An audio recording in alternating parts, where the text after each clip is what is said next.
May 14th, 1943, Oran Harbour, Algeria. Diesel smoke hangs low over the water, thick as fog, and the morning sun turns it copper. A Liberty ship's winches groan as pallets thud onto the pier, boots scrape on steel. Somewhere in the distance, an engine backfires like a rifle shot, and a line of men flinches on instinct even though the firing is long behind them. They stand in a fenced staging area near the docks, their uniforms dusty, their faces hollowed by weeks of retreat. Some still wear field grey, others are in mismatched pieces tunic without belt, boots without laces, a cap pulled low to hide the eyes. A few carry nothing at all, as if even their possessions have been taken by the war. They are Germans captured in Tunisia as the Axis position in North Africa collapses, and they have been told very little about what comes next. A Feldwebel with a bandaged hand tries to keep his men aligned. His voice is hoarse, the authority in it strained thin. He has been a soldier long enough to know how captivity works in Europe. Hunger, cold, the slow grind of revenge. He expects the same, only across an ocean. The American guards are young. Their uniforms look almost new, their rifles clean. They move with a kind of practiced boredom. But there's no cruelty in it. A sergeant points with 2 fingers and speaks in short bursts. The Germans can't understand the words, but they understand the tone. Keep moving. Don't try anything. And then it happens so small it almost feels like a mistake. AU. Yes. Soldier walks down the line with a metal container and a stack of cups. The lid clinks open. The smell is warm and unmistakable coffee. Not thin, bitter ersatz brewed from roasted roots, but real coffee. The steam curls in the air, and for a second the harbour and the barbed wire blur as the scent triggers memory cafes. Kitchens. Normal life before the world cracked open. Trinken, the American says. Not the right word, but close enough. He holds out a cup. A young German private hesitates. His hands are trembling. Whether from exhaustion or suspicion, he can't tell. He looks left and right, as if expecting a blow the moment he reaches. None comes. He takes the cup. It's hot enough to sting. He drinks anyway. Around him, the line changes. Shoulders loosen. Heads lift. A few men murmur to each other. Not with relief exactly, but with a confusion that stings deeper than hunger. They have been taught, for years, that the enemy across the Atlantic is decadent, cruel, weak. Yet here is this enemy offering warmth with the casualness of routine. The processing begins. Tags are checked. Names are written down by men who can't pronounce them. The Americans search pockets, confiscate knives, collect maps.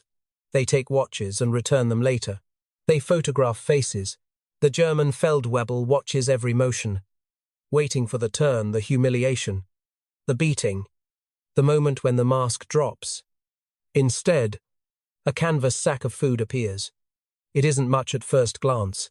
A piece of bread, a canned meat, something sweet, wrapped in paper. The sweetness is what hits hardest. The private unwraps it with care, like handling a delicate instrument. It's not a luxury in wartime Europe. It's a memory from another world. Is it? For us, he whispers, as if asking a question might break the spell. A corporal shrugs. Ciao, he says. Then, seeing the blank stare, he taps the ration and points to the Germans. For you. For you. Not because they are friends. Not because anyone has forgotten what the Germans have done. But because there are rules, Geneva rules, and because the Americans, here at this harbour on this day, seem determined to follow them in a way that feels almost offensive in its normality. The Germans are marched onto the ship, below deck. The air is hot, and the bunks are close together. But there is order. A Navy doctor checks for fever. A guard tells them, through an interpreter found somewhere on the pier, that water will be brought regularly. The word America drifts among the prisoners like a rumor. They have heard stories. Some say America is a land of machines, of endless factories and towering cities. Some say it is chaos, gangsters, and poverty where men work like slaves. Most, deep down, expect something simpler: vengeance. The crossing takes weeks. The sea is a constant. In different rhythm, men vomit over the rail. Men lie in their bunks, staring at the underside of the deck, listening for a torpedo that never comes. At night, the ship runs blacked out, and the guards enforce silence. The Germans whisper anyway. One man insists he heard about camps in the United States, where prisoners are forced to dig ditches until they collapse. Another says Americans keep prisoners fat just to mock them. No one knows the truth, and uncertainty is its own kind of punishment. Then land appears green, wide, impossible. When the ship docks on the American coast, the air smells different, not burnt, not sharp with coal, smoke, and ruin. It smells of wet earth and vegetation. The prisoners are lined up again, and the first thing many notice is not the guns but the trains, long freight cars waiting like patient beasts, and beyond them, warehouses and cranes that look untouched by war. They are loaded onto the train under guard. The doors close, and the wheels begin to clack. Days pass. The landscape rolls by through slats fields, towns, roads filled with trucks. At crossings, they see civilians standing calmly, watching. Children point. A woman in a dress waves. The Germans stare back, unsettled by the absence of fear. Somewhere in the middle of the continent, the train finally slows. The doors slide open, and sunlight floods in. The prisoners squint as they step down onto gravel. A sign reads "Camp," but it is not what they imagined. There are guard towers. Yes, there is barbed wire. Yes, yet there are also neat rows of wooden barracks. A medical building. A kitchen with a smoking chimney. The camp looks like a small town built in a hurry. Not a dungeon. An American officer stands near the gate, clipboard in hand, and an interpreter at his side speaks in careful German. "You are prisoners of war." The interpreter says, "You will be treated according to the Geneva Convention. You will receive food and medical care. You will obey camp rules." The Feldwebel listens, jaw clenched. He hears the words, but he doesn't believe them, not fully. He has seen too much. They are marched inside. Their names are recorded. Their uniforms are deloused. They are issued blankets. And then, almost immediately, they are led into a mess hall. It is the smell that breaks them first. Meat, bread, coffee again. Not a rare sip, but pots of it. Ladles dipping into stew. Piles of potatoes. A line that moves quickly, efficiently, like a factory line built for feeding thousands. A German corporal reaches for his tray and then pauses, scanning for the trick. There must be one. There is always a trick. But the tray is heavy with food, and the American cook, apron stained, face unreadable, just keeps serving. Outside the wire, across an ocean, German cities are turning to ash under bomber streams. Hamburg has burned. The Ruhr is under constant attack. Families write letters about nights in cellars, about sirens and rubble and hunger that tastes like metal.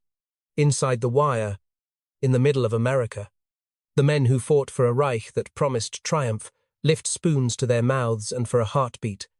The war feels upside down. And as they eat, one question begins to spread through the barracks in low, troubled voices. A question that will haunt many of them long after the gates open again. If this is how the enemy feeds us, what does that say about the world we were told was ours? June 3.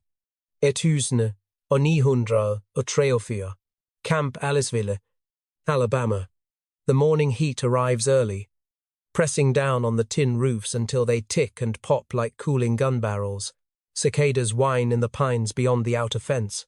Inside the wire, a whistle shrills, sharp and clean, and men rise from bunks in a long wooden barracks that still smells of fresh-cut lumber and disinfectant. The Germans move the way soldiers always do when a routine has been forced upon them quietly, with small, economical gestures. Boots hit plank floors. Canteens are filled. Blankets are rolled and stacked.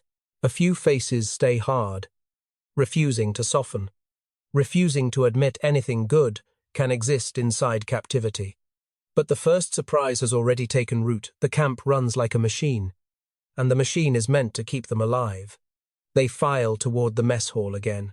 The line forms without shouting. American guards watch from a distance. Rifles slung, not raised. The Germans can feel those rifles, can feel the towers, can feel the wire that hems them in. Yet what unsettles them is what happens next, how quickly the food comes, how reliably it appears, day after day, as if war shortages are a rumor that never crossed the ocean. A young prisoner named Karl, 21, infantry, captured in Tunisia, keeps looking at the bread. It isn't blackened with sawdust. It breaks clean. It has weight. He tears a piece away and chews slowly, trying to locate the bitterness he expects. It doesn't come. Across from him, an older man with a scar down his cheek mutters, "They feed pigs before slaughter." Karl glances up. Then why do it this way? The older man has no answer. He just watches the Americans moving in their own line, cooks, clerks, medical orderlies, and the motion looks like a different kind of war. Not the war of mud and blood, but the war of schedules, supply depots, and trains that arrive on time. Outside, the camp is framed by layers of control. The double fences shimmer in the heat. The guard towers sit at the corners like chess pieces. Floodlights stand ready for night. Yet there is also a small, strange normalcy. A baseball field has been marked out in a dusty open area. A water point has been set up with cups. Latrines are cleaned regularly. An infirmary building has a sign in English that the interpreter translates hospital. The Germans had imagined cages. What they find is administration. They are organized by rank.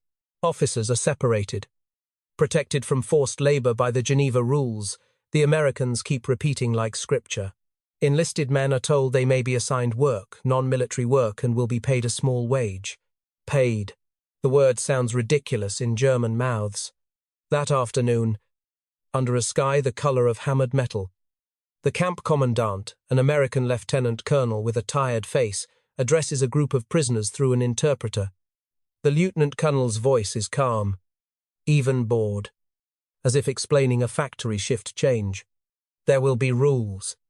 The interpreter says, no escape attempts, no sabotage, no fighting. You will be treated decently. If you follow regulations, there will be privileges. Privileges. The word travels across the assembled men like a chill despite the heat. Privileges in a prison camp. It feels like a trap built from kindness. A German NCO named Eric, 33, a former mechanic, finds himself assigned to a work detail within the camp. They repair barrack steps. They unload supplies. They dig drainage ditches for summer storms. The work is not easy. But it is not the punishment labor he feared. There is supervision. Yes. And the wire is always close. But the work has a purpose that feels almost normal. At the end of the day, an American clerk hands him a piece of paper with numbers on it, camp script, redeemable at a canteen. Erich stares at it, then looks at the clerk's face, searching for mockery. He finds none. That evening, he steps into the canteen for the first time. The room smells of tobacco and soap. Here are shelves, actual shelves, not the half-empty ones of Europe, not the ones stripped by rationing and war and desperation. These shelves carry small things, razor blades, writing paper, candy bars. The candy bars stop him cold. He does not reach for one immediately. He remembers his wife's last letter, written months ago before Tunisia, before capture. She had described standing in line for hours for a few potatoes, the way the city smelled after raids, the way children cried when the sirens started because they knew sleep would be torn away again. The memory hits like a fist. Eric's hand closes around a chocolate bar anyway. It feels heavy. Solid. He pays with scrip. Almost embarrassed. He eats it outside, sitting on the barrack steps in the fading light, and the sweetness spreads across his tongue like a lie. Across the compound, guards change shifts. A jeep rolls slowly along the perimeter road, tires crunching gravel. Beyond the fence, Alabama farmland stretches out green and humid, dotted with trees and small houses. Life continues outside the wire with a calm that seems obscene to men who have watched continents burn. In the barracks that night, letters begin. The Americans allow mail. They provide forms. They provide pencils. They even provide, sometimes, translations. The Germans write carefully, because censorship exists, because everything is read, because they know not to mention details. But what they cannot hide is tone. Some write to reassure, others write with anger, others write with a baffled gratitude they do not know how to express without sounding like traitors. Carl writes to his mother. He describes the camp layout, the routine, the weather. Then he pauses over the words that matter. There is enough food, he writes, slowly, as if the sentence itself is dangerous. It is American. I do not understand it. Weeks pass. The routine hardens into habit. The camp becomes a world with its own rhythm roll call. Meals, work details, nights under floodlights. Men argue politics in low voices. Some cling tighter to the Reich in captivity than they did in freedom. Others begin to peel away from it, quietly, ashamed of their own questions. And then the letters from home start arriving. They come in bundles, handed out under supervision. Men tear them open like starving animals. Paper shakes in hands. Eyes scan lines faster than the mind can absorb. One letter describes a city after a raid, streets littered with glass, the air thick with dust, a neighbor buried under a collapsed wall. Another describes ration cuts, the taste of turnip soup, the way children's faces look older each month. Another mentions an air raid siren in the middle of the night, and a shelter so crowded people fainted from lack of air. A prisoner reads about Hamburg. Another reads about Essen. Another reads about Berlin. The names are familiar, but the descriptions feel like someone else's life. Like a story from a different planet, except it is their planet. Their home. Carl sits on his bunk, letter clenched in his fist, and looks around the barracks. Men lie on clean mattresses. A fan hums in the corner. The smell of coffee still lingers from dinner. He hears an older prisoner whisper, not to anyone in particular. My wife writes that she hasn't eaten meat in months. Silence answers him. Not the silence of obedience, but the silence of a thought too large to fit in the room. If Germany is burning, if their families are digging through rubble for bread, then how is this possible? How can the enemy afford to feed prisoners like soldiers? To offer coffee and chocolate and soap, while German civilians scrape by in the ruins of a war Germany started? Some men try to solve the contradiction with bitterness. Propaganda, they say. The letters exaggerate. Or they say the Americans are only playing a long game of humiliation. But others, quietly, begin to sense something deeper, something mechanical and vast behind the wire. Trains, warehouses, fields, factories. A system so large it can afford to be restrained. And late one night, when the camp has settled and the floodlights paint pale rectangles on the ground, Erich hears a guard talking to another guard outside the barracks. The Americans speak casually, unaware that German ears are straining. Another train of supplies tomorrow. One says, same as always. Same as always. Erich turns onto his side and stares into the darkness. He thinks of his wife counting ration coupons. He thinks of cities lit by fire. He thinks of the neat rows of American shelves inside the canteen. For the first time since capture, a fear creeps in that has nothing to do with punishment or hunger.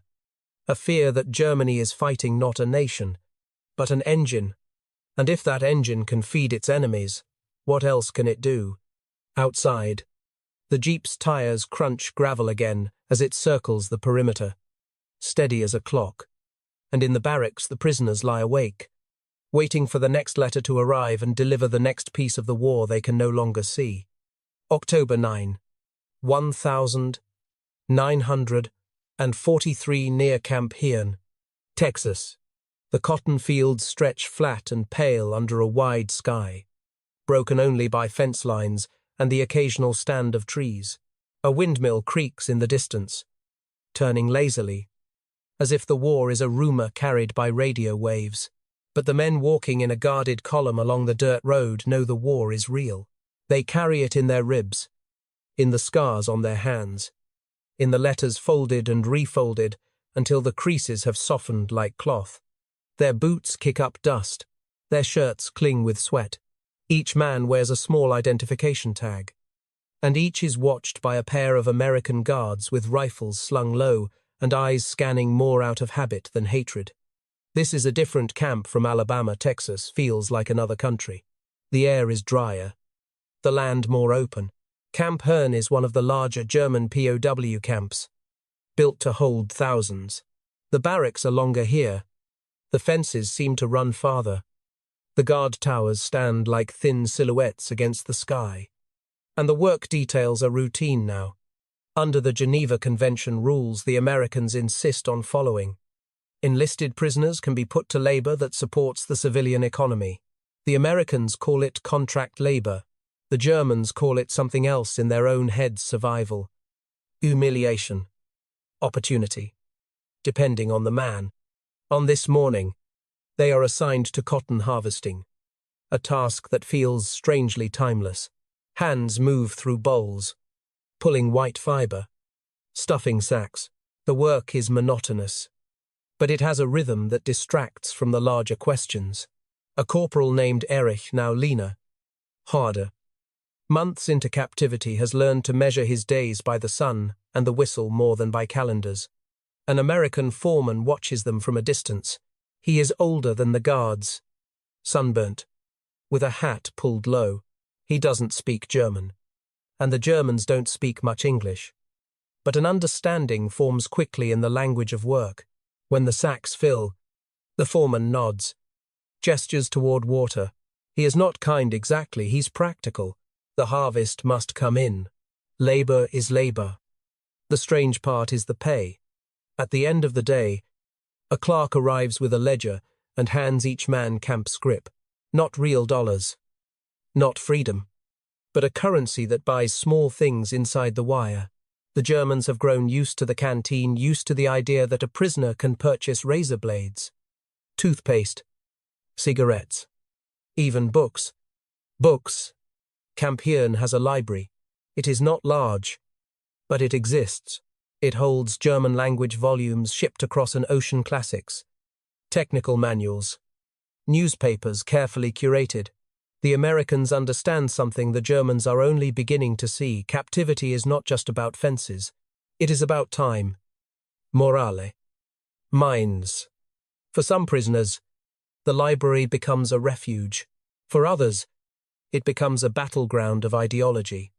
In one barracks, a group of hardline men, true believers, still clinging to the Reich as if belief could rebuild it, try to control conversation. They police what others read. They threaten. They whisper accusations of betrayal. Their eyes burn with a fanaticism sharpened by confinement. But the Americans notice. Camp authorities separate the most aggressive Nazis into their own compounds, trying to prevent intimidation. It is a careful, quiet war inside the wire, one fought without gunfire. In the evenings, lectures are offered, English classes, discussions about post-war Europe. The Germans sit in rows, listening, some skeptical, some angry, some silently hungry for anything that makes sense of the world collapsing in their letters. Karl attends an English class once a week. He tells himself it's practical understanding the guards, understanding orders, but in truth, he is drawn to the sound of the language, to its bluntness, to how easily Americans say tomorrow, as if tomorrow is guaranteed.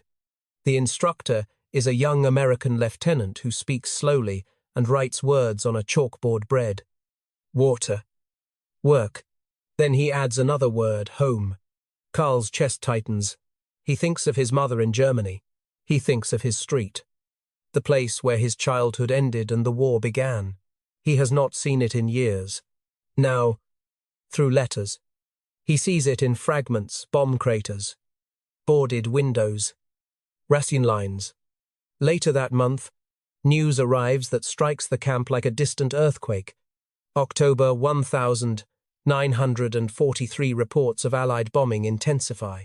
More cities, more raids. The prisoners do not have full access to Allied news, but rumors seep through anyway from guards' radios, from newspapers used as wrapping, from the careful tone in American voices.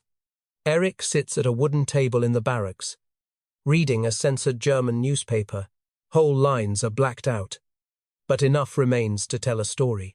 He looks up and sees the faces around him: men chewing, men staring, men pretending not to listen. "You think our cities are still standing?" a young soldier asks. Barely audible. A sergeant replies, "Some are, for now." No one laughs. After work, Eric returns to camp with a dirt-stained shirt and aching shoulders. He takes a shower in a communal building with hot water that never seems to run out, and the luxury feels like an insult. He remembers how, in Tunisia, water was rationed, how men drank from puddles, how, back home, his wife wrote that coal was scarce and they bathed rarely to save fuel. He dries himself and feels anger rise. Sharp and irrational, not at the Americans exactly, at the world. Later, he walks past the camp's fence line, where a road runs close enough for prisoners to see cars. A truck passes, loaded with produce. Another follows, carrying lumber. The vehicles move confidently, as if the future belongs to the driver, as if the road will always be there. An American guard beside him chews gum. He looks bored. He looks safe. He looks like a man who has never heard a siren in the middle of the night and wondered if his roof will still exist in the morning. Erich cannot stop himself. In broken English, he asks, "Your family, safe?" The guard glances at him, surprised by the question. "Yeah," he says after a pause. "Back in Kansas. Safe. Kansas." Eric has never seen Kansas. The word itself feels unreal. A place so distant from the war that safety can be spoken casually, as if it's part of the weather. He nods, not trusting his voice. In the barracks that night, the men talk quietly. Not about battle tactics, not about victory anymore. They talk about the American farms they work on, the stores they've glimpsed through fences, the way civilians speak without fear, the abundance that seems woven into the landscape. One prisoner, a former factory worker, says, "They have so much, and they still send food across the ocean." Another mutters, "It cannot last."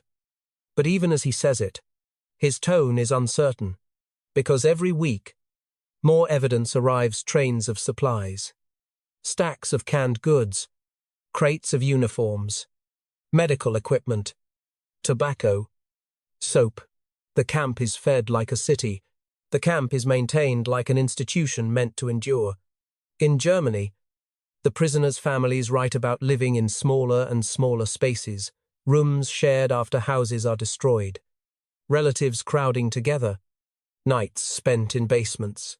They describe shattered churches, broken bridges, rail yards hit again and again. They describe hunger in careful words that try not to alarm. And here, in Texas, German prisoners are paid for work and given meals that are steady enough to become unremarkable. The contradiction begins to change the men, slowly, like water wearing stone. Some become resentful, interpreting American restraint as arrogance. Others become ashamed. A few become dangerously hopeful, imagining that the war might end before their homes are gone, imagining they might return to something recognizable. One evening, an American Red Cross representative visits the camp. He speaks through an interpreter. He mentions parcels, additional supplies, cigarettes, Food items available through humanitarian channels. The Germans listen, stunned by the sheer idea of it. Organizations. Systems. A world still functioning beyond battle lines. Karl leaves the meeting with a new letter in his pocket. Written to his mother. He has rewritten it twice, trying to find words that do not sound like surrender. He writes about work. He writes about health. Then he adds a sentence he almost cannot bring himself to write. They treat us correctly. He writes, better than I expected. He folds the letter and seals it. His hands shake. Outside, the guard towers glow under floodlights. The fences cast long shadows. In the distance, a train whistle sounds long, mournful, steady, and for Karl, it becomes the sound of America itself, a vast machine moving forward in the dark. He lies down, staring at the ceiling, thinking of his mother reading his words by candlelight in a city that might already be marked for the next raid. And in that moment, the question inside him sharpens from confusion into something close to dread. If this country can afford to feed him, employ him, and treat him with restraint while the war rages, what chance does Germany have when this same country turns all of that power fully outward? The next day, a notice goes up in the camp, an announcement of new arrivals, new prisoner transfers, new barracks being prepared. More Germans are coming, and the camp, like the American machine behind it, expands without strain. July 28, 1944 Camp Shelby, Mississippi. Thunder rolls across the pine flats like distant artillery, and for a moment the men inside the barracks pause as if memory has reached through the roof. Rain hammers the tin in hard bursts, then softens into a steady hiss. The air smells of wet earth and sweat and soap.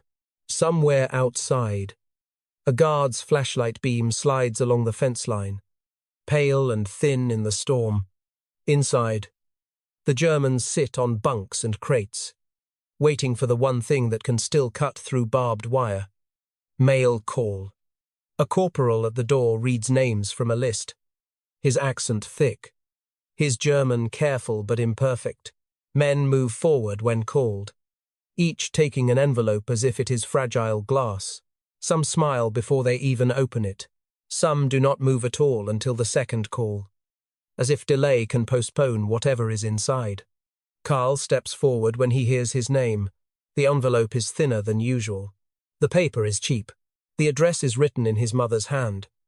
But the strokes look shakier now, less certain, as if the pen itself is exhausted. He returns to his bunk, sits, and holds the letter for a long time without opening it. The storm outside fills the silence for him. Around him, other men tear theirs open immediately, hungry for connection. The barracks becomes a chamber of small sounds, paper ripping, breath catching, the quiet scrape of boots shifting on planks. Then, as always, the first voices begin to break.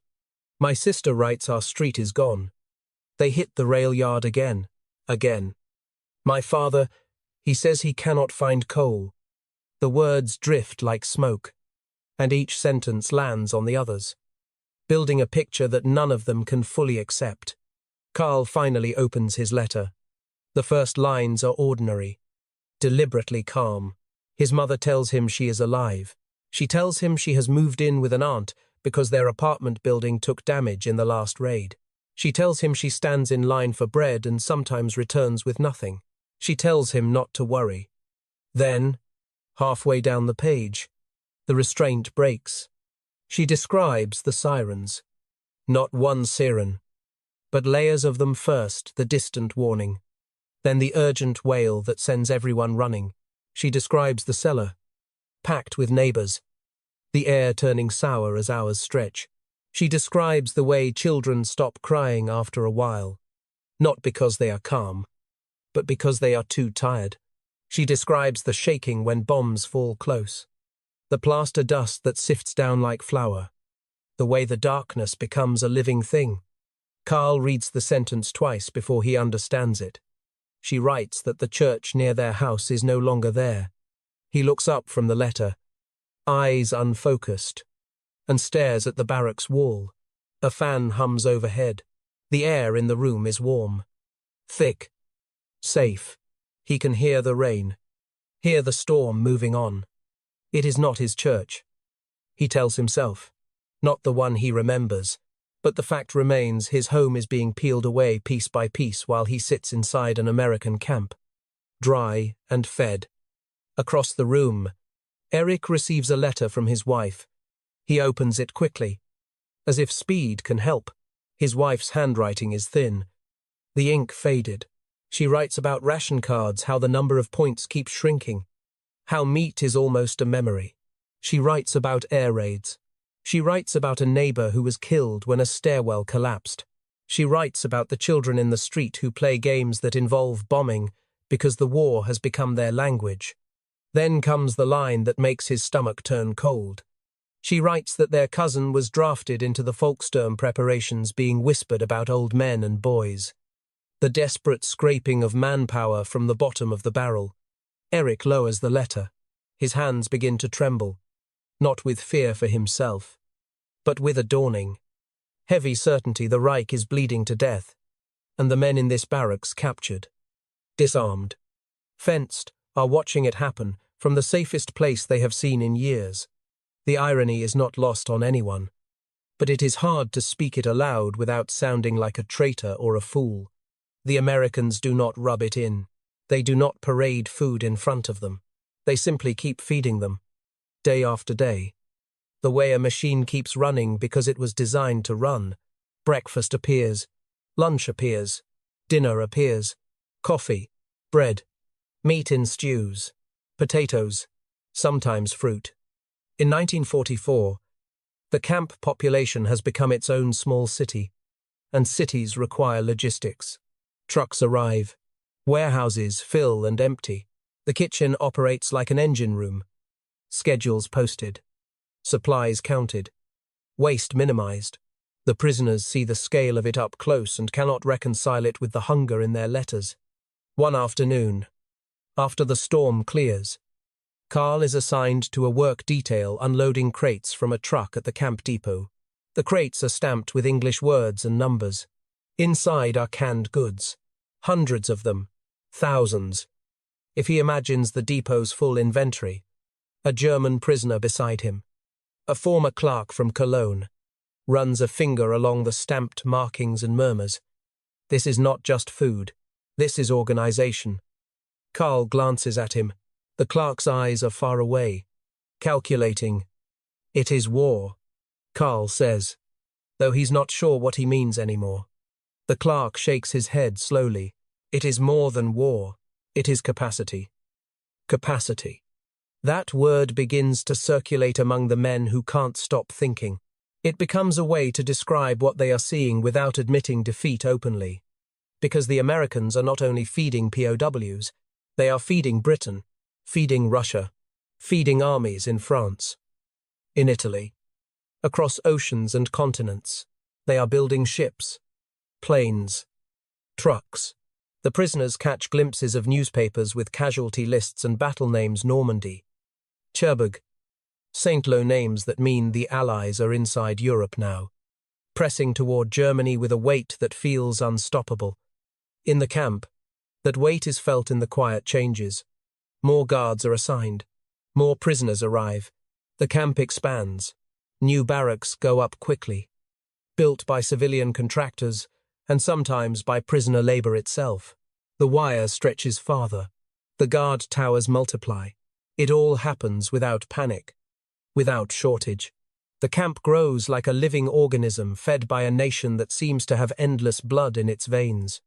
At night, in the barracks, arguments flare.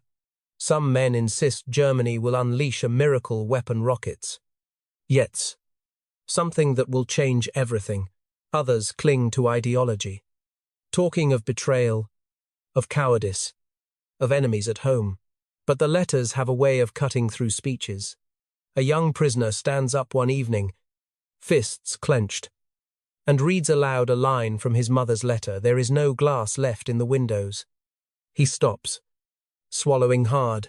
He looks around at the men sitting on bunks, at the blankets, at the clean floor. "My mother writes this," he says, voice breaking, "and we eat meat." No one answers. Erich sits on his bunk later, staring at his wife's letter again. He thinks of his children if they are still in school, if their school is still standing. He thinks of the neighbor's stairwell collapsing, of bodies under rubble. He thinks of the Red Cross parcels, the canteen shelves, the camp's infirmary where medicines exist in neat bottles.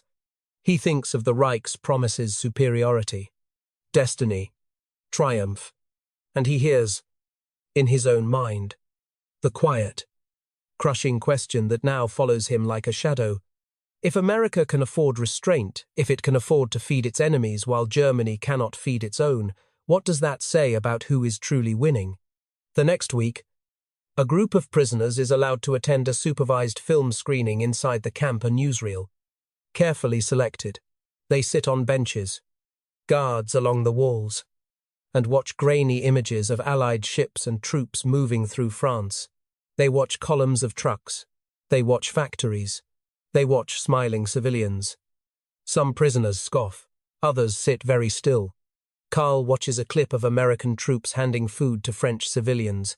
He cannot hear the narration clearly, but he sees the gestures, the ease of it. He sees food being given away.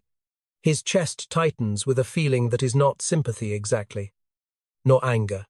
It is a sense of the world's balance shifting, of something enormous rolling forward. When the lights come up, the men file out in silence. Later that night, the camp radio in the guard's shack plays softly, just audible through the humid air. A German prisoner who understands more English than most catches, phrases drifting through the wire. Paris. Liberated. Allied advance. Paris. The word lands like a stone in a pond. Ripples spread through the barracks. Men sit up. Eyes meet. Someone whispers, "If Paris is gone, then what next?" Karl lies awake on his bunk, listening to the insects outside and the distant, steady hum of the camp. He thinks of his mother in a cellar under a city that shakes. He thinks of America's calm roads and full shelves. He thinks of the Reich's voice that once sounded so certain. And for the first time, he feels not just confusion, but something sharper, something that tastes like inevitability. Because if Paris has fallen, and the Allies are moving east, then the war is no longer far away from his home. And the next letters will not be about sirens and ration lines. They will be about the front itself. The thought settles over him as the night deepens, heavy as the Mississippi air, and the camp's floodlights burn steadily, indifferent, as if they were built to shine forever. December 18, 1944, Camp Ruston, Louisiana. Cold is a different kind of enemy here. It doesn't bite like a European winter, but it seeps damp, persistent, turning breath into faint ghosts in the barracks and making the wooden floors feel like stone under bare feet. Outside, the pine trees stand dark against a grey sky. The camp loudspeakers crackle with a morning announcement in English, the words flattened by static. Men gather in knots near the mess hall after breakfast, drawn by a rumor moving faster than any official notice. A guard has said something. A newspaper headline was glimpsed in a trash bin. An interpreter's expression tightened for half a second too long. There has been a German offensive in the west. For the prisoners, the news lands with a strange double force, hope for some, dread for others, and for many a confusion that feels like sickness. They are fenced in Louisiana, eating American food, while German tanks and infantry are pushing into the Ardennes forests in Belgium and Luxembourg. A last gamble that will be known as the Battle of the Bulge. Karl hears the name first from a fellow prisoner who has better English than most. Bulge, the man says, mangling the sound. The Germans broke through. Americans surprised. Karl's heart jumps. His first instinct is not triumph, not even relief, but a raw longing if Germany can still strike. Maybe the end is not as close as the letters have made it feel. Maybe his mother will survive the winter. Maybe his street will hold. Around him, some men cheer quietly, eyes bright with the kind of hope that is dangerous in captivity. Others look away, as if they have already paid for hope too many times. Erich does not cheer. He has watched the pattern for too long. He has listened to American radios in fragments. He has seen the supply trains. He has seen the endless trucks. He understands something the cheering men do not want to admit. Even a surprise offensive cannot change the weight of the American engine. Still, the news stirs the camp. Guards tighten procedures for a few days. Roll calls take longer. Watchtowers seem more alert. The Americans do not look frightened, but they look focused, like men who have been reminded the enemy can still bite. And the prisoners feel the war again, not as distant letters, but as immediate tension in the way rifles are held and gates are checked twice. Days pass, then the counterweight arrives. The rumors shift. The whispers change tone. The Americans push back. The offensive stalls. The German advance is choked by fuel shortages, by weather clearing enough for Allied aircraft, by stubborn defense. The prisoners do not know details, but they recognize the familiar shape of it. Germany lunges, then bleeds. On New Year's Day, 1945, another piece of news filters through the camp like a cold wind. German aircraft have attacked Allied airfields in the West. Operation Bodenplatte. A desperate strike. The prisoners hear it as a flicker of pride and then, quickly, as something else when they hear the losses were enormous. Every German blow now seems to come at a terrible cost. That winter, letters from home grow shorter, not because the war is easing, but because paper is scarce. Time is scarce, and survival has narrowed life to essentials. Karl receives a letter in January that feels like it was written in haste, the handwriting cramped. His mother writes that the front is closer, that refugees pass through their town now, pushing carts, carrying bundles, faces blank with exhaustion. She writes that the trains are unreliable, that the nights are filled not only with sirens, but with rumors of armies moving, of cities falling, of men disappearing. She writes one sentence that makes Karl's throat go dry. They say the Americans are coming from the West. The Americans. Karl reads it again and again, as if repetition might change the meaning. The Americans, those who feed him, those who guard him, those whose language he has begun to understand, are coming toward his mother's doorstep. He folds the letter and stares at the barracks wall until the grain of the wood becomes a blur. Erich receives a letter too, and his wife's words carry a different kind of weight now. She writes about the shortage of coal, about how they burn scraps of wood to keep warm. She writes about the children coughing. She writes about the fear of being caught outside during raids because shelters are overcrowded. Then she adds, in a careful line that feels like it was written with trembling hands, that some people in their city have begun to speak openly, quietly, but openly about the end, about what comes after, about how to survive the collapse. The collapse. The word is not written, but it sits behind every sentence. Inside Camp Ruston, the Germans are still fed, still counted, still fenced, still under rules that keep them alive. One afternoon, the camp commandant allows a small group of prisoners to work off base again, forestry detail, cutting timber to support local needs. The men ride in the back of a truck, guarded, passing through pine woods where the air smells sharp and clean. They see a small town as they pass, a storefront with Christmas decorations still hanging, a bakery, a gas station, cars moving calmly along the road. The contrast hits like a physical blow. Karl watches an American child on a porch waving at the truck. The child is bundled in a coat, cheeks red. Safe. The wave is innocent, almost playful. Karl cannot wave back. His hand lifts slightly, then drops. He feels ashamed, not because he hates the child, but because he cannot reconcile that child's world with his mother's cellar. At the worksite, the men chop wood, their breaths rising in clouds. The foreman speaks with the guards, laughing once about something small. The laughter sounds wrong to Karl's ears. like laughter in a cemetery. During a break, Eric sits on a log and watches the American guards. They are smoking, talking about home. One mentions a sister's wedding. Another complains about mud in his boots. Ordinary talk. Eric realizes with a quiet shock that this, too, is part of the American weapon, the ability to keep life ordinary while fighting a global war. Germany has demanded total sacrifice. America, somehow, has kept a version of normal alive. Back at camp, as January turns into February, the prisoners sense the tightening noose. Allied armies press toward the Rhine. The Eastern Front collapses inward under Soviet weight. The men in the barracks argue less about victory now and more about what will happen to Germany when the fighting stops. Some fear revenge from the Soviets more than anything. Some fear the Americans will learn what the Reich has done in the East and treat prisoners differently. Others cling to a fragile hope that surrender to the West might mean survival.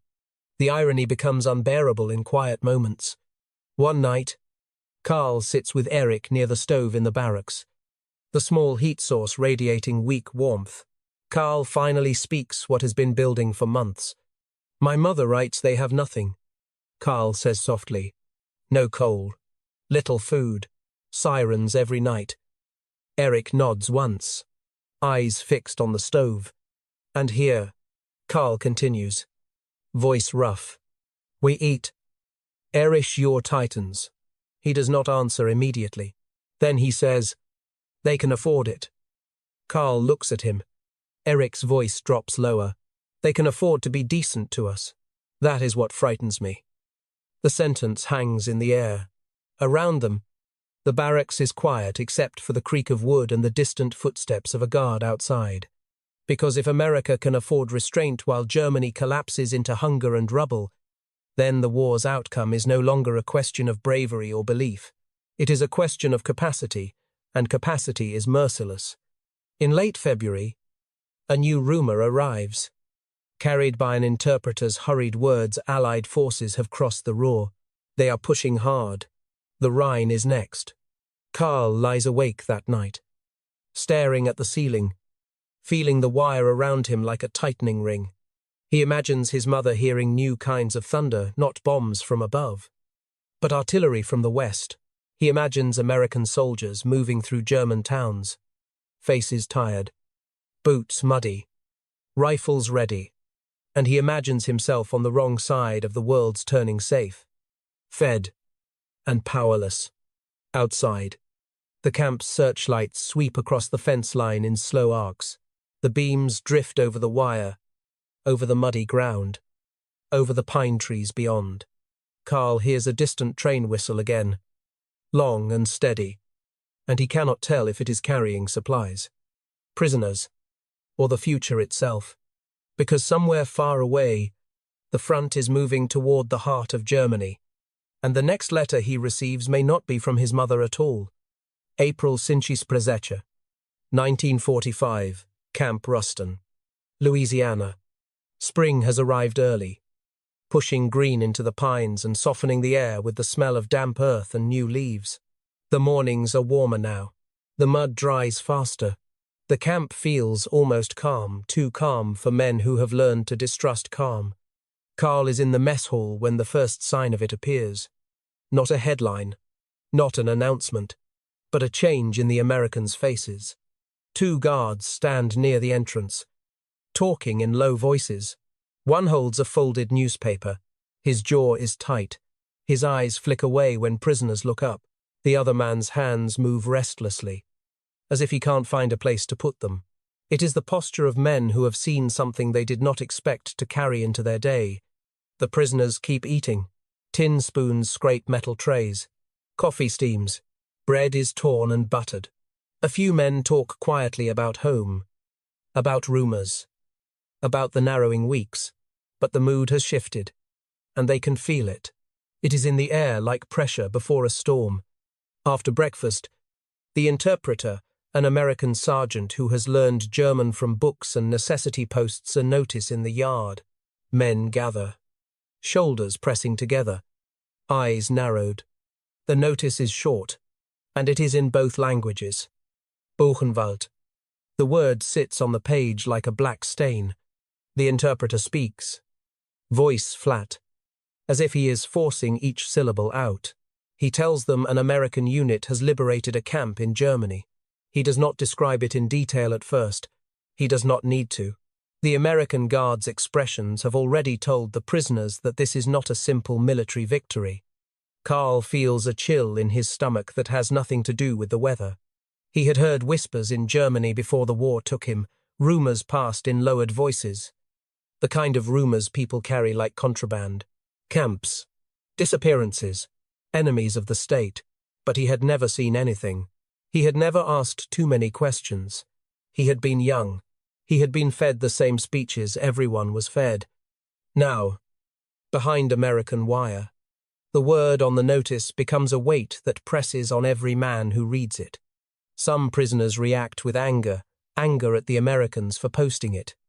Anger at the implication. Anger at the sudden threat that their captors might look at them differently. Others react with denial. Propaganda. One man spits. They want to shame us. But denial is fragile in the face of the American silence. The guards do not gloat. They do not smile.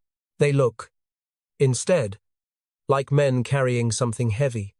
Later that day, the camp commandant calls a meeting for senior prisoners, NCOs and officers, held in a plain building that smells of paper and floor polish. The commandant is a lieutenant colonel with tired eyes and a voice that has lost any remaining softness. Through the interpreter, he speaks carefully. The war is ending. The interpreter says for him, Germany is collapsing. American forces have entered many cities. We have seen things. The commandant pauses.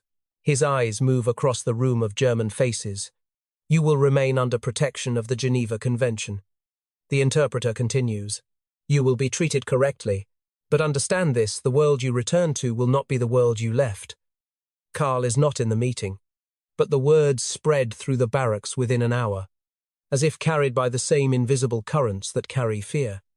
That night, letters arrive, not from home, from the Red Cross. The paper is official, typed, impersonal. It confirms that communication lines in parts of Germany have broken down. It asks for patience. It promises efforts to restore contact. Karl reads it standing up, then sits down slowly, as if his legs have forgotten how to hold him. The absence of his mother's handwriting feels louder than any siren. The silence is the worst part. For months, letters have brought him pain, but also proof that she existed, that she was alive long enough to write again. Now, the absence of a letter becomes a void. His imagination rushes to fill. Eric receives the same notice and folds it without reading it twice. His wife has written less and less in recent weeks. Her sentences shorter. Her words clipped by exhaustion. The last letter he received mentioned refugees sleeping in stairwells and the sound of artillery at night. Artillery. Not bombs. Now there is nothing. In the barracks, men begin to talk in urgent whispers about what the Americans might do with them. Some fear revenge now that the camps in Germany are being revealed. Some fear they will be kept behind wire for years. Others fear that their families are already dead and that there will be no home to return to. Only ruins.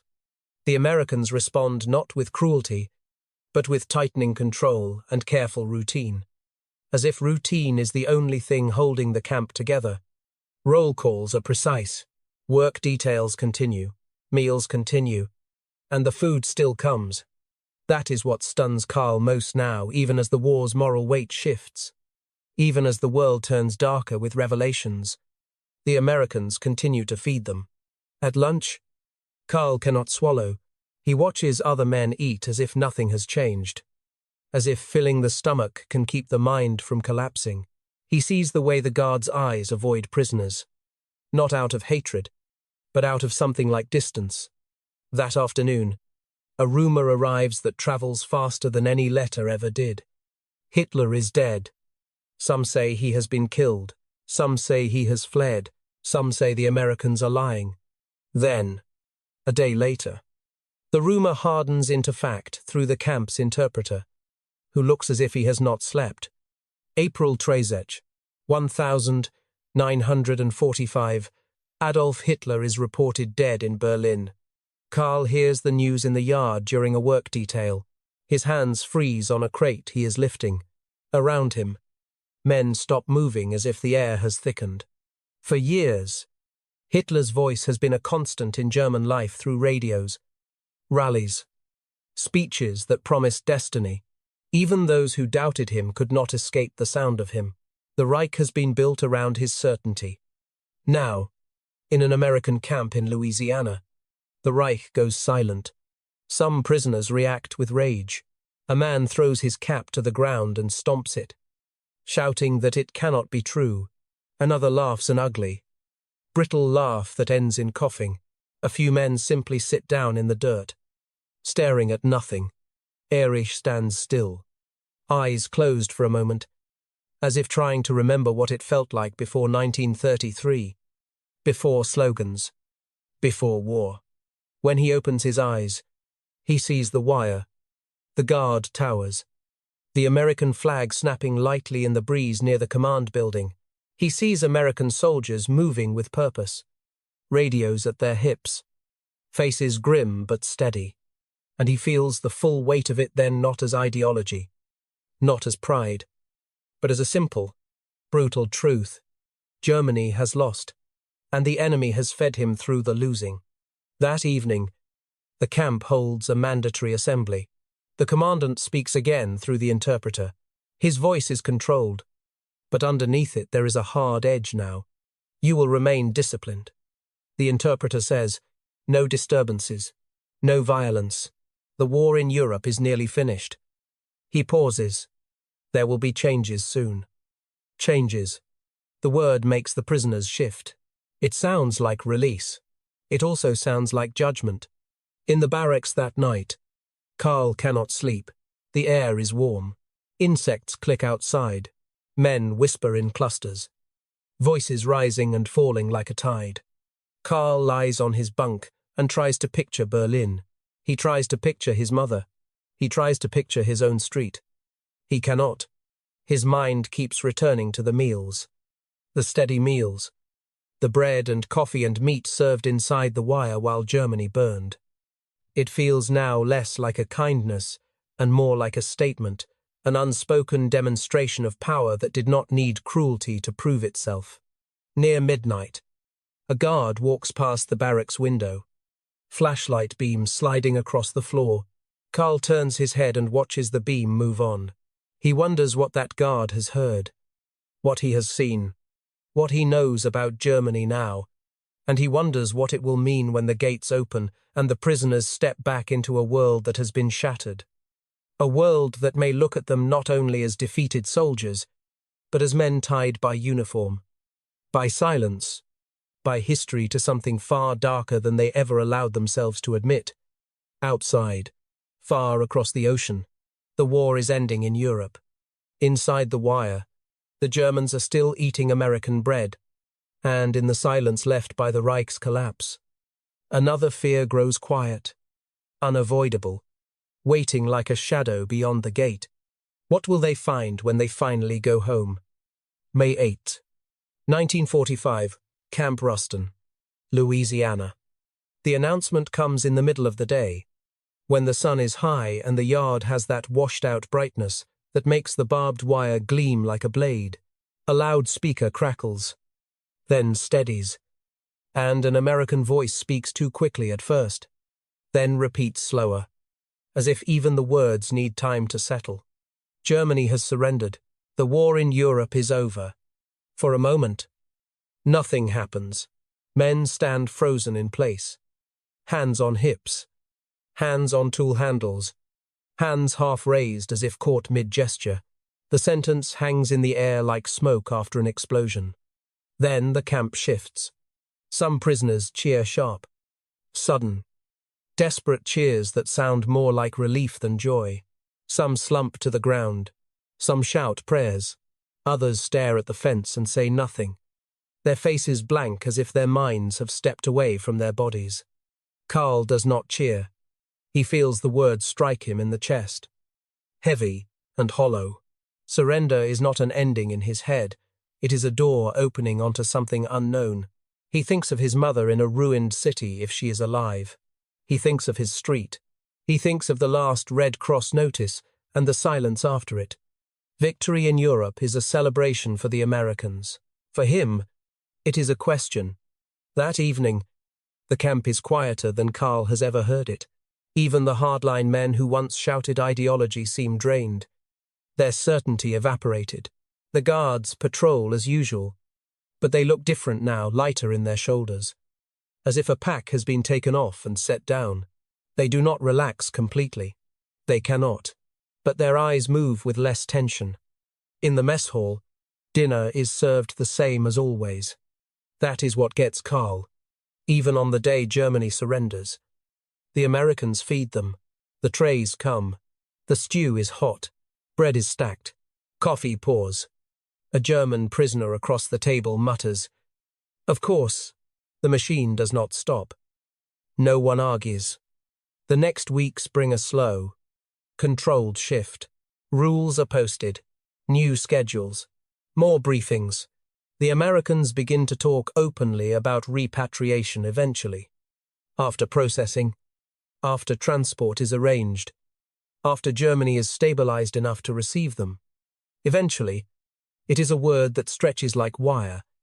And then, in late May, letters begin again. Not many, not regular, but enough to crack the silence. Karl receives one with his mother's handwriting, and his hands shake so violently he nearly tears the envelope. He opens it standing, unable to sit. She is alive. The relief is so intense it nearly makes him dizzy. He reads the first lines. She is safe for now. She writes, living in a room shared with strangers. The city is damaged beyond recognition. The church is gone. As she said, the street signs are missing. Whole blocks are flattened. Then the letter turns to hunger. Not rationing, hunger. She writes about the weeks after the surrender, how the fighting stopped. But the food did not appear. How the shops are empty. How people barter anything, watches, clothes, furniture for bread. How the fields outside the city were trampled by armies. How rail lines are broken. How the black market grows like a second city. She writes about displacement refugees from the east. Families with nothing but bundles. Men with hollow eyes who move as if sleepwalking. She writes about sickness. She writes about the fear of winter even though it is spring. Because hunger makes every season feel like a threat. Karl reads slowly, as if careful reading can keep the words from becoming real. He looks up and sees the barracks around him cleaner than any building his mother now lives in. He hears the distant clatter of a supply truck unloading in the camp depot. He smells coffee from the mess hall. He feels something twist inside him that is not guilt exactly, and not relief either. It is the realization that captivity has kept him alive better than freedom has kept his family alive. Eric receives a letter too, and his wife's writing is thinner. But it is there. She describes their apartment damaged. Windows boarded with scraps. She describes Soviet refugees passing through. Rumors of violence. Rumors of revenge. She does not speak openly about politics now. It is too dangerous. Even after surrender. She writes instead about simple things, how they sleep in coats because they have little fuel. How the children's clothes are too small now. How bread is cut into slices so thin they feel like paper. Eric reads the line that hits hardest. The war is over. But we are starving. He lowers the letter and closes his eyes. He has imagined home as an ending point. The place where suffering would stop. Now home sounds like another kind of front, one fought with empty cupboards and broken railroads. In the camp, the Americans begin to organize re-education programs more aggressively. Lectures, films, classes about democracy. Some prisoners attend willingly. Others sit with arms crossed, faces hard, refusing to accept anything from their captors. But hunger has a way of eroding resistance. Men who once spat at American kindness now sit quietly in English class, not because they have suddenly become admirers of America, but because they sense the post-war world will belong to those who can navigate it. They want to understand the language of the victors, the world their families may depend on. Karl watches the changes with a kind of numb attention. He works, he eats, he reads his mother's letter until the paper softens at the folds. He tries to picture his city with Allied soldiers in the streets, with rubble and hunger and strangers sleeping in stairwells. He cannot make the images fit together.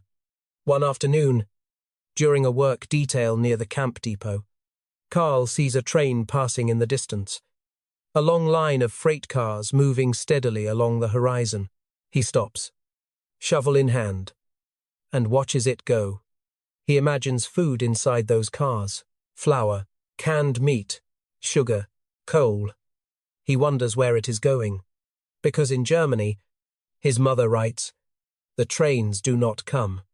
The irony deepens. America has fed him like a soldier while his own country, now defeated, cannot feed his mother like a civilian. At night, Karl lies awake and listens to the camp boots on gravel. A guard coughing. The faint hum of distant generators. The camp feels like a paradox made physical, a prison that has become, for many, the most stable place they have known since the war began. The prisoners begin to ask new questions, the kind that would have been treason 2 years ago. What will we return to? Who will be in charge? Will there be work? Will there be food? And then the darker questions. What will they do to us when we arrive? Will they hate us? Do we deserve it? Eric sits outside one evening, watching the sunset burn red behind the pine trees. He holds his wife's letter in both hands. He thinks of the children in clothes too small. He thinks of the thin slices of bread. A guard walks by slowly, glancing at him. The guard is younger than Erich, with a face that looks tired but not haunted. Erich wonders what the guard's war has been compared to his own, what it means to fight across an ocean and then go home to a place still intact. The guard pauses, as if deciding something, then speaks in a careful tone. You heard, he says, searching for words. Germany. Bad shape. Erich nods, unable to speak. The guard's eyes drift away. Uncomfortable. We'll get you back, he says, when it's organized. Organized. The word lands with weight. Organization is what America has. Organization is what Germany has lost. Erich watches the guard walk on. He looks at the wire again, the fence that has defined his world. He realizes with a bitter clarity that he is now trapped by, says, when it's organized. Organized. The word lands with weight. Organization is what America has. Organization is what Germany has lost. Erich watches the guard walk on. He looks at the wire again, the fence that has defined his world. He realizes with a bitter clarity that he is now trapped by a different kind of wire, not American barbed wire, but the reality waiting for him in Germany. A reality where his family is hungry and the war's moral reckoning has only begun. In early June, a list is posted in the camp office, names of men scheduled for transfer to a processing center on the East Coast. The list is long. Karl's name is not on it. He stands in front of the paper, reading down the columns, feeling the same tightness he felt when he waited for letters. Around him, men react, some with relief, some with panic, some with jealousy. Transfers mean movement. Movement means the gates are starting to open. Karl turns away from the list and walks back toward the barracks under the hot Louisiana sun. The war is over, the Americans say. But for Karl, the next battle is only beginning, the battle to return to a homeland he cannot recognize, to a mother he cannot feed, and to a country that may not even have the words left to explain what it did. And as he steps into the shadow of the barracks, he feels the question rising again, darker now than ever. If captivity was the most stable part of this war, what does freedom look like on the other side? September 2, 1945, New York Harbor. The skyline rises like a different planet, towers of stone and steel catching morning light. Windows flashing. Cranes swinging slowly over docks that never seem to sleep. Tugboats churn black water into white foam. A ship's horn moans low and long, and the sound rolls across the harbour like a warning. Karl stands on a crowded deck behind a rail, shoulders tight, eyes narrowed against the glare. He is thinner than he was when he first arrived in America, but not starving. His uniform is no longer the uniform he wore in Tunisia. It is a prisoner's outfit now issued. Plain. Marked. Around him, other German men press close.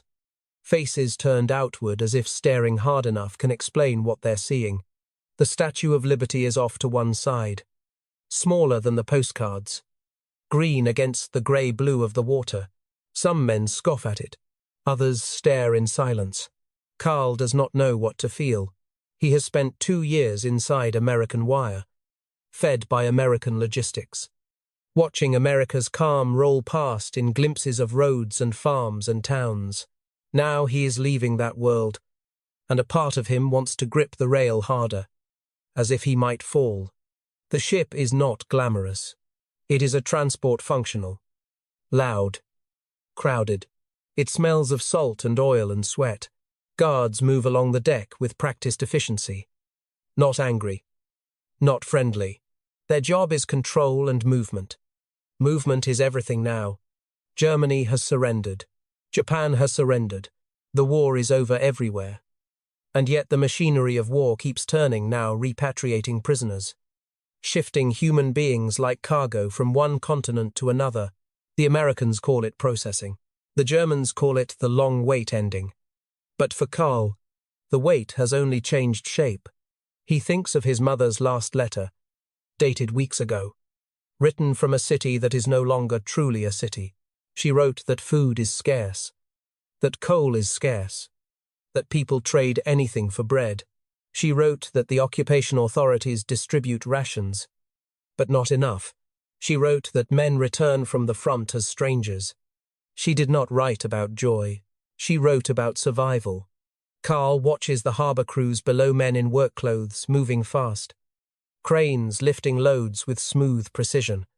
Trucks rolling in lines. Nothing here looks like a country that has been bombed. Nothing here looks like a nation digging itself out of rubble. And the thought hits him again, as sharp as it was in 1943. Only now it is laced with something like dread. America can afford to send him home. Germany cannot afford to receive him. The ship is escorted to the pier. Orders are shouted. The prisoners are moved in groups. Counted. Checked. Counted again. Karl hears English. Hears German. Hears the clatter of boots on steel ladders. He feels the old sensation of being handled. Controlled. Reduced to a number. They are marched through a fenced corridor onto the dock. For a brief moment, they pass close enough to civilian workers that Karl can smell tobacco on a man's breath. Hear a joke exchanged in a language Karl almost understands now. A worker glances at the prisoners with mild curiosity. Not hatred. Life in America has already moved past them. From the dock, they are loaded onto trains again, long, dark cars with barred windows. The familiar rhythm of rail travel returning like a heartbeat. The train moves along the coast. Karl catches glimpses of neighborhoods, factories, highways crowded with cars. He sees storefronts full of goods. He sees ordinary people. He thinks of his mother cutting bread into paper-thin slices. The train reaches a processing center. Papers are checked. Medical exams are repeated. Names are verified. Some men are separated. Some are told to wait. There are delays, always delays, because the world is still sorting itself out after a war that smashed calendars and maps. Karl is issued new documents for transport to Europe. He signs his name so many times it begins to feel like someone else's. Then, at last, another ship. The Atlantic crossing is different now. There are no blackouts, no fear of torpedoes. The sea is the same, but the air feels lighter, as if the ocean itself knows the war is finished. And yet, in the hold at night, Karl hears men whispering about what they will find. The whispers are not dreams of reunion, not the old fantasies of returning as heroes. They are practical, grim, Will there be bread? Will there be a roof? Will they have work? Will the Russians be there? What will the Americans do in our towns? The questions are the soundtrack of defeat. Erich is somewhere on the ship too. Though Karl does not see him often now. The prisoner groups have been shuffled, resorted by paperwork and logistics. But Karl thinks of Erich often because Erich had been the first to name it clearly. America's power was frightening because it could afford restraint. Now Karl is sailing back toward the consequences of that power. When the ship enters European waters, the air changes. It smells different, colder, heavier, carrying a faint, dirty tang that Karl cannot name at first. It is not just salt. It is the scent of a continent that has been burned and churned. They dock in a European port controlled, crowded, full of uniforms from different armies. Karl sees British soldiers, American soldiers, French officials, all moving with authority in places Germany once claimed would kneel. He sees displaced people sitting on bundles, faces blank. He sees children with hollow cheeks. The prisoners are moved again, counted, checked, counted. They are loaded onto another train. This one older, dirtier, windows cracked. The rails feel rougher under the wheels. The landscape outside is scarred. Karl sees it first in small signs, a bridge repaired with temporary beams, a rail yard filled with twisted metal, a field pocked with craters. Then the larger signs appear, towns with roofs missing, walls shattered, chimneys standing alone like tombstones. A man near Karl presses his face to the window, slats, and whispers, "My God."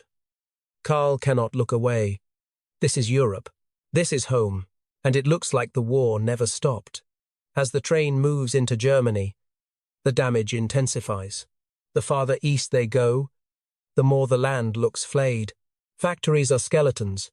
Streets are piles of brick. Churches are broken teeth against the sky. At one stop, Karl sees a crowd of German civilians near the tracks, thin, wrapped in patched coats. They stare at the train with a mix of curiosity and resentment. Some look away in disgust. Some look through the prisoners as if they are ghosts. Karl's throat tightens. For 2 years, he has been a prisoner. Now he feels something worse. He is a returning piece of a disaster. The train eventually stops at a regional processing point inside Germany.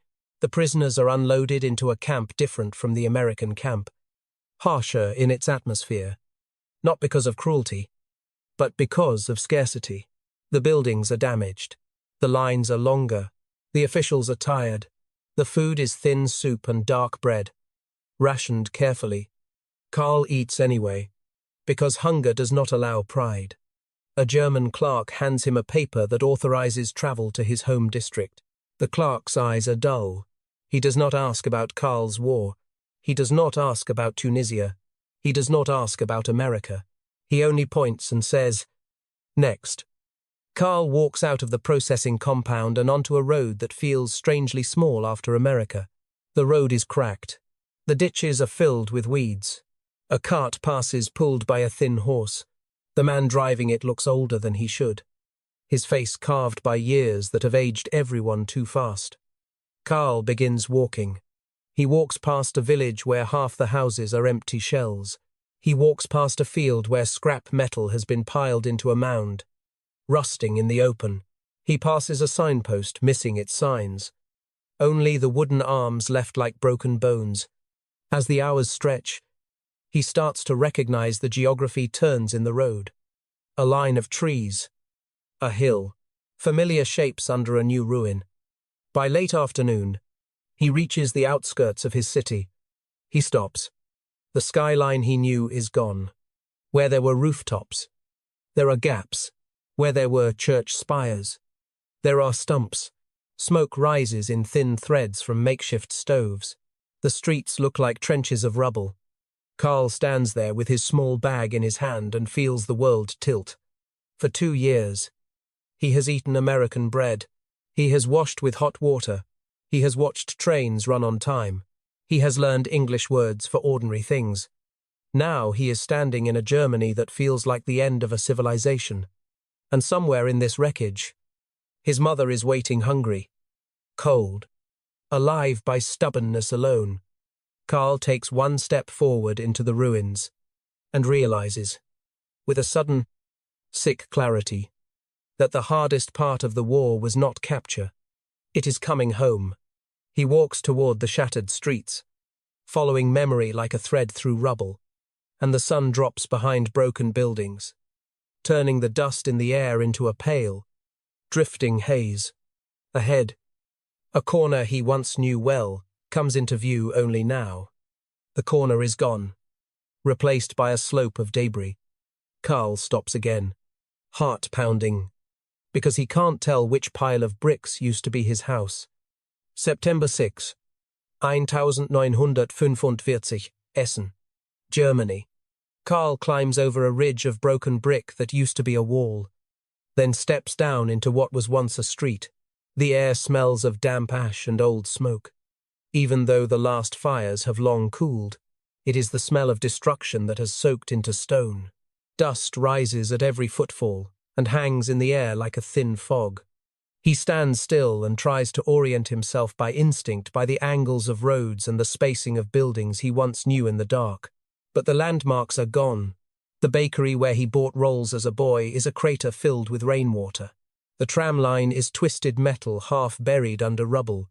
A signboard lies face down, its painted letters ground into dirt.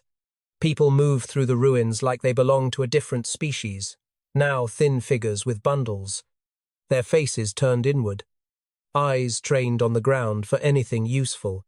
A woman pulls a cart made from a door nailed to wheels. 2 children follow, silent, their clothes hanging loose on their bodies. An old man sits on a pile of bricks and stares at his hands, as if he can't remember what they were made for. Karl's boots scrape over shattered glass that no longer glitters. Nothing glitters here. He walks slowly. Not because he is afraid of getting lost, he already is, but because he is afraid of what he will find when he recognizes a place. Recognition will make the ruin personal. Until then, he can pretend it is just a landscape. A man steps out from behind a half-collapsed doorway and looks at Karl's clothing, at his bag, at the cut of his hair. The man's eyes narrow.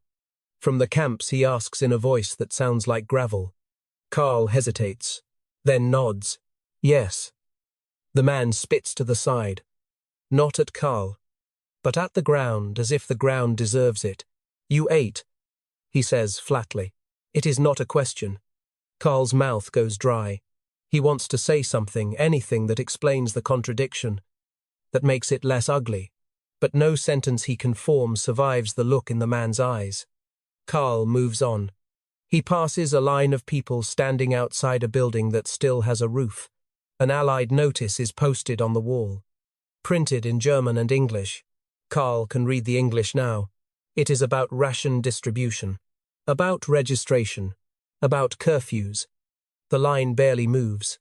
He watches as a woman holds out a tin cup and receives a thin ladle of soup. It is watery, with a few floating pieces of something that might be potato. She drinks it immediately, eyes closing as if to seal the taste inside before it disappears.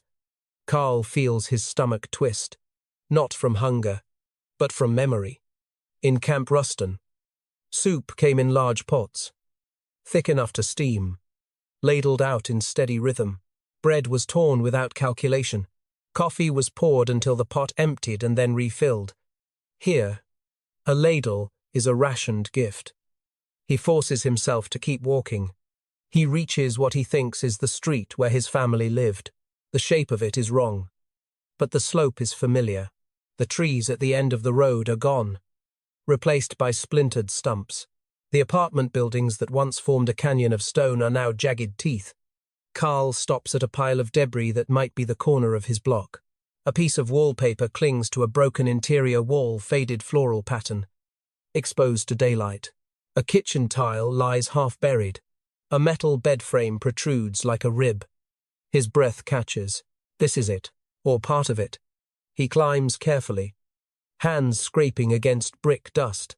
He finds a stairwell, only half of it remains, and follows it down into what used to be a cellar.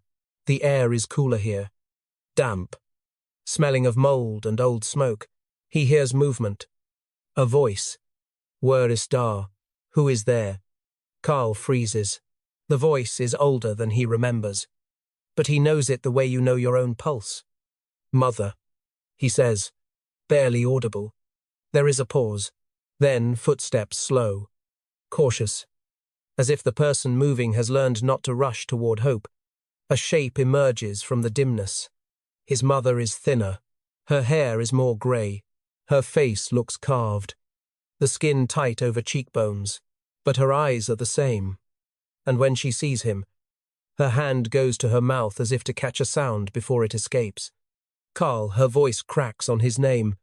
He takes one step. Then another. She moves forward, and suddenly she is in his arms, holding him with a strength that does not match her thin frame. He feels her bones through her coat. He smells damp wool and smoke and something sour that might be fear. For a moment, the war becomes just this, her hands gripping his back, his face pressed into her shoulder, both of them shaking. Then she pulls back and looks at him again, almost harshly, as if checking for wounds. You are, she begins, then stops, swallowing. You are fed. The words are simple, but they carry everything: astonishment, relief, resentment, disbelief. Carl nods, ashamed and grateful at the same time. In America, he says, they fed us.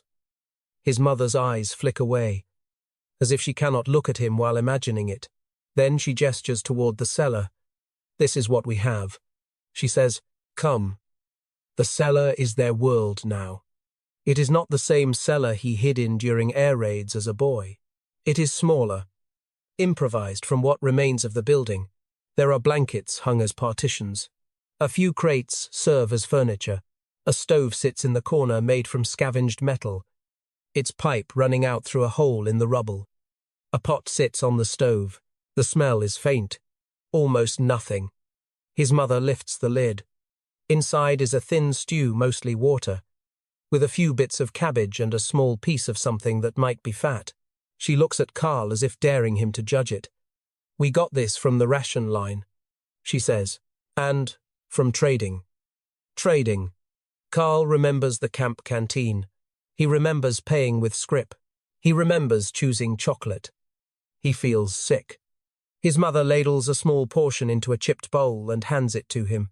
The gesture is instinctive. Maternal. Automatic: feed the child, even when the child is a grown man. Carl looks at the bowl. His hands tremble. He wants to refuse. He wants to give it back. But refusing would insult her sacrifice, and she has too little pride left to waste on ceremony. He eats. The stew tastes like water and ash and desperation. There is no salt. There is no richness. The cabbage is overcooked. The fat is a rare, precious smear. And yet, it is the most important meal he has eaten in years, because it is home. His mother watches him closely, as if his reaction will decide something. Carl forces himself to swallow and nod. It's good, he says. She exhales, a sound somewhere between relief and exhaustion. They talk in low voices, because even though the war is over, fear has become a habit. His mother tells him about nights in shelters, about the time the building collapsed but the cellar held, about dragging neighbors out with bare hands. She tells him about the hunger, the cold winters, the refugees pouring through, the way the city became a place of scavengers. Carl tells her about America, but he chooses his words carefully. He does not speak of chocolate bars. He does not speak of shelves full of soap. He speaks of work details, of rules, of the fence. He tries to make it sound like hardship, because he cannot bear to make his mother imagine abundance. But she hears what he does not say. They treated you well, she says quietly. Carl nods once. Yes.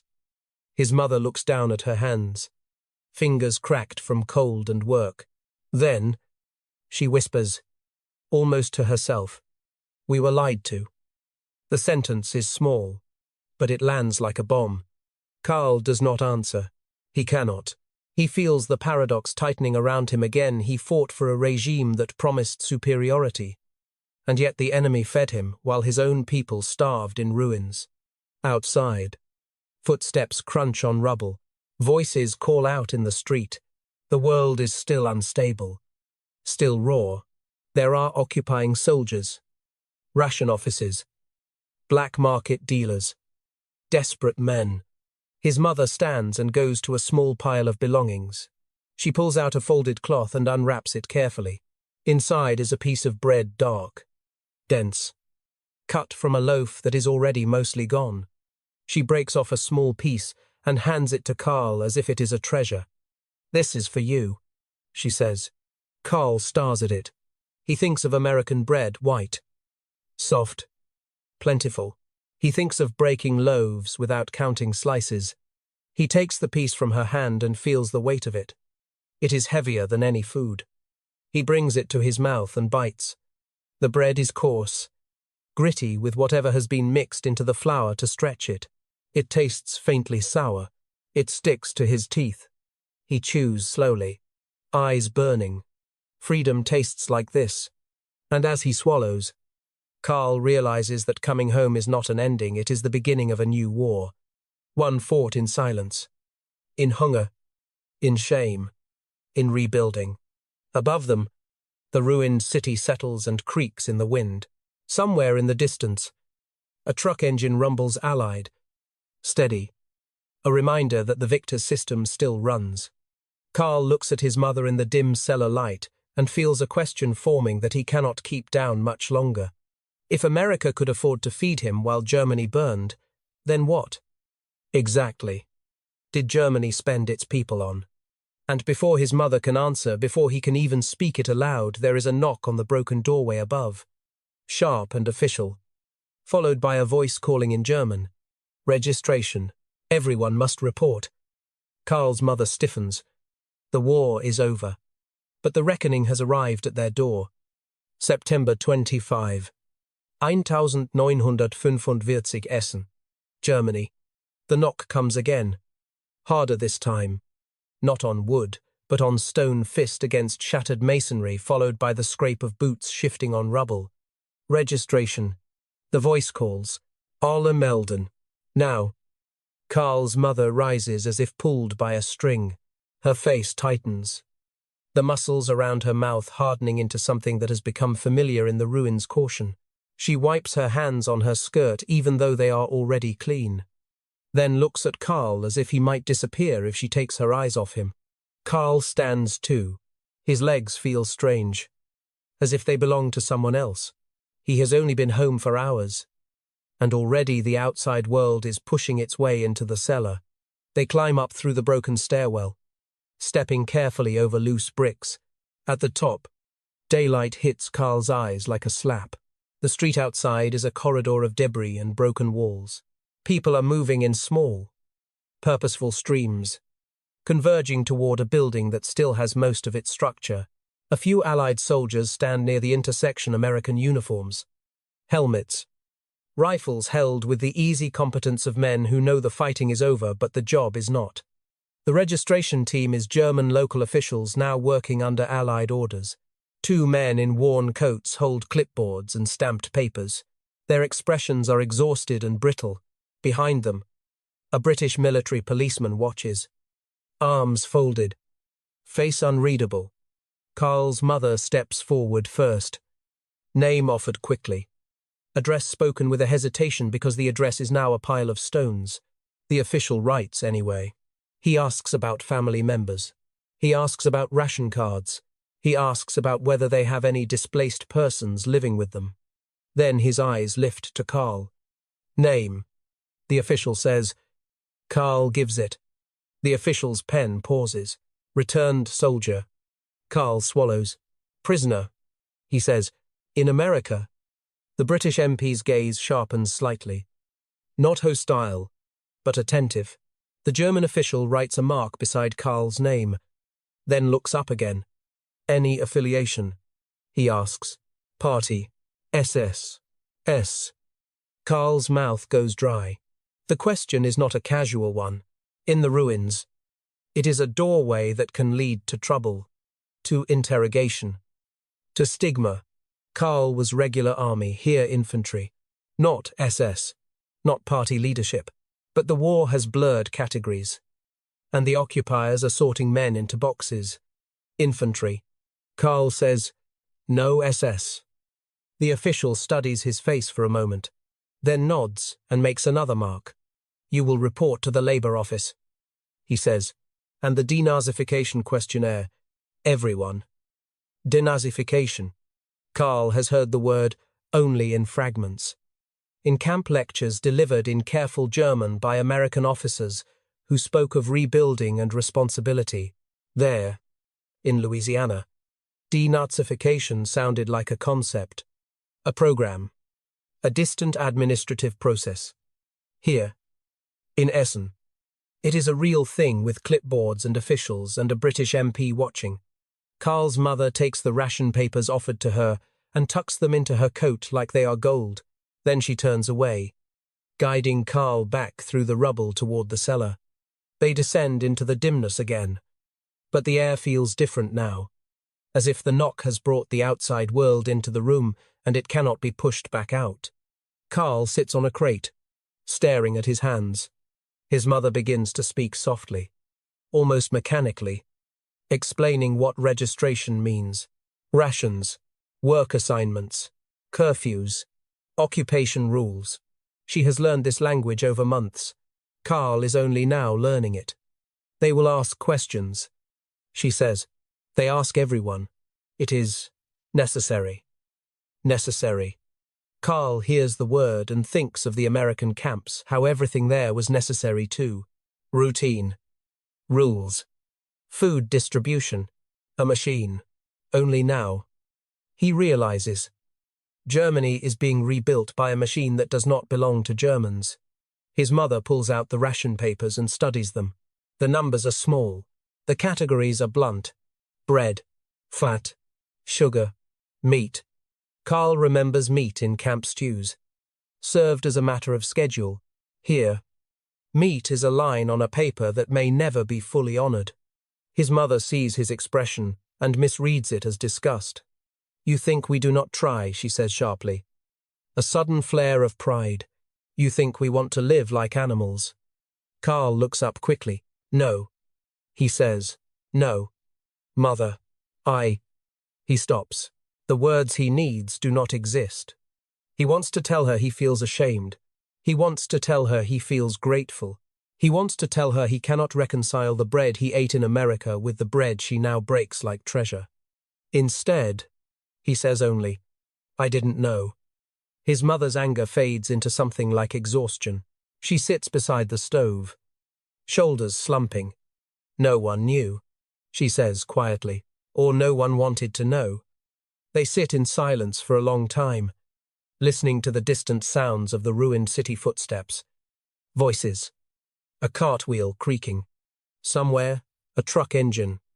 Then, from the street above, they hear something else, a shout, followed by another, followed by the scrape of boots and the sharp sound of an argument. Karl climbs halfway up the stairwell and peeks out.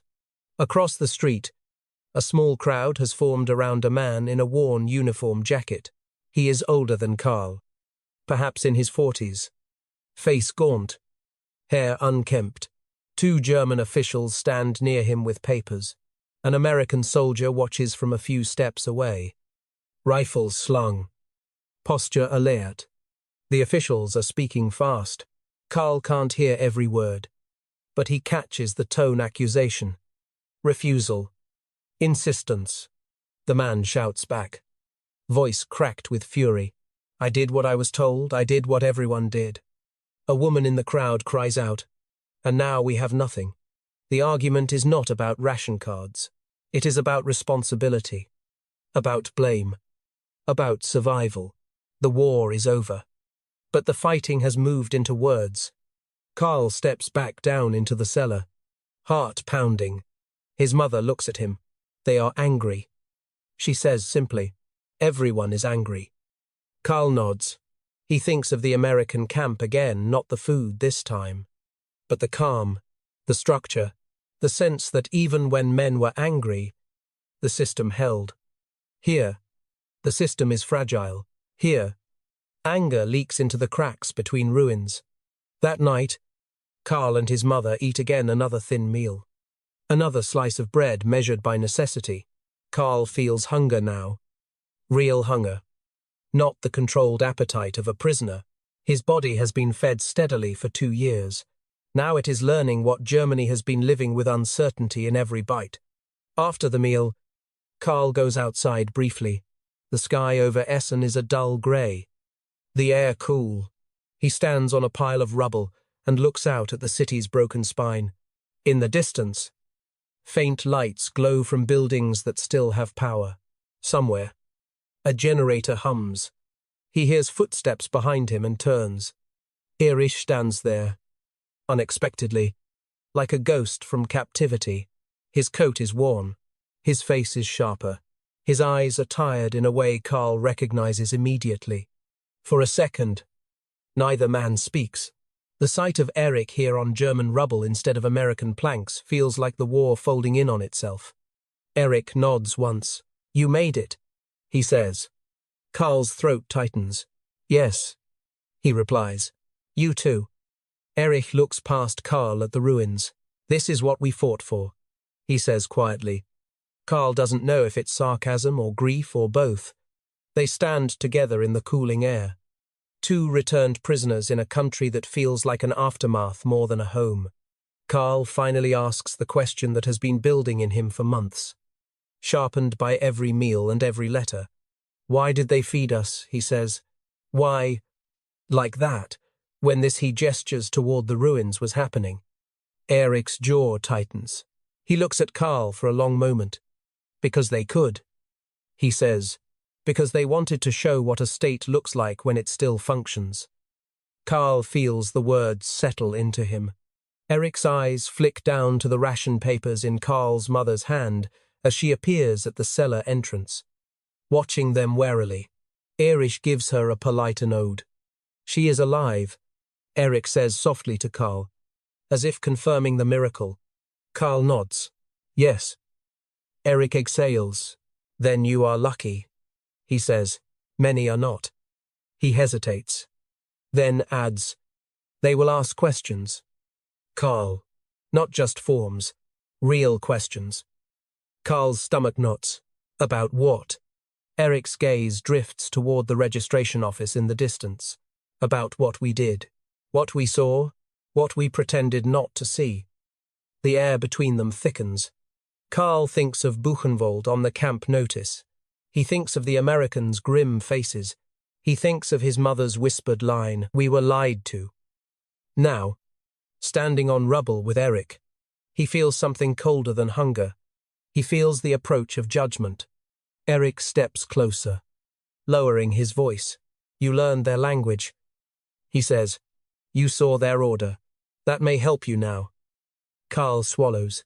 "Help me how?" Erich looks away, toward the ruins, to survive what comes next. A distant truck rumbles over broken pavement. The sound echoes through empty streets like a slow drum. Karl watches the truck's lights pass between shattered buildings and realizes the war's paradox has followed him home. The enemy's system still runs, and his own country is now learning to live inside its shadow. He turns back toward the cellar, toward his mother, toward the thin pot on the stove.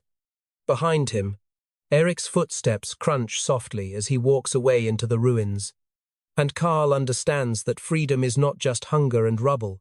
Freedom is being counted again, this time not as a prisoner, but as a German being measured by what Germany has become. Above the ruined street, another voice calls out in German, urgent and official. "Tomorrow, all returnees report for questionnaires." Karl looks up at the broken sky and feels the next stage of the war begin quiet.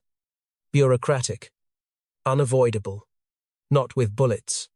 With questions. September 12. 1945 Essen. Germany. The building that houses the questionnaire office used to be a school. The chalkboards are gone.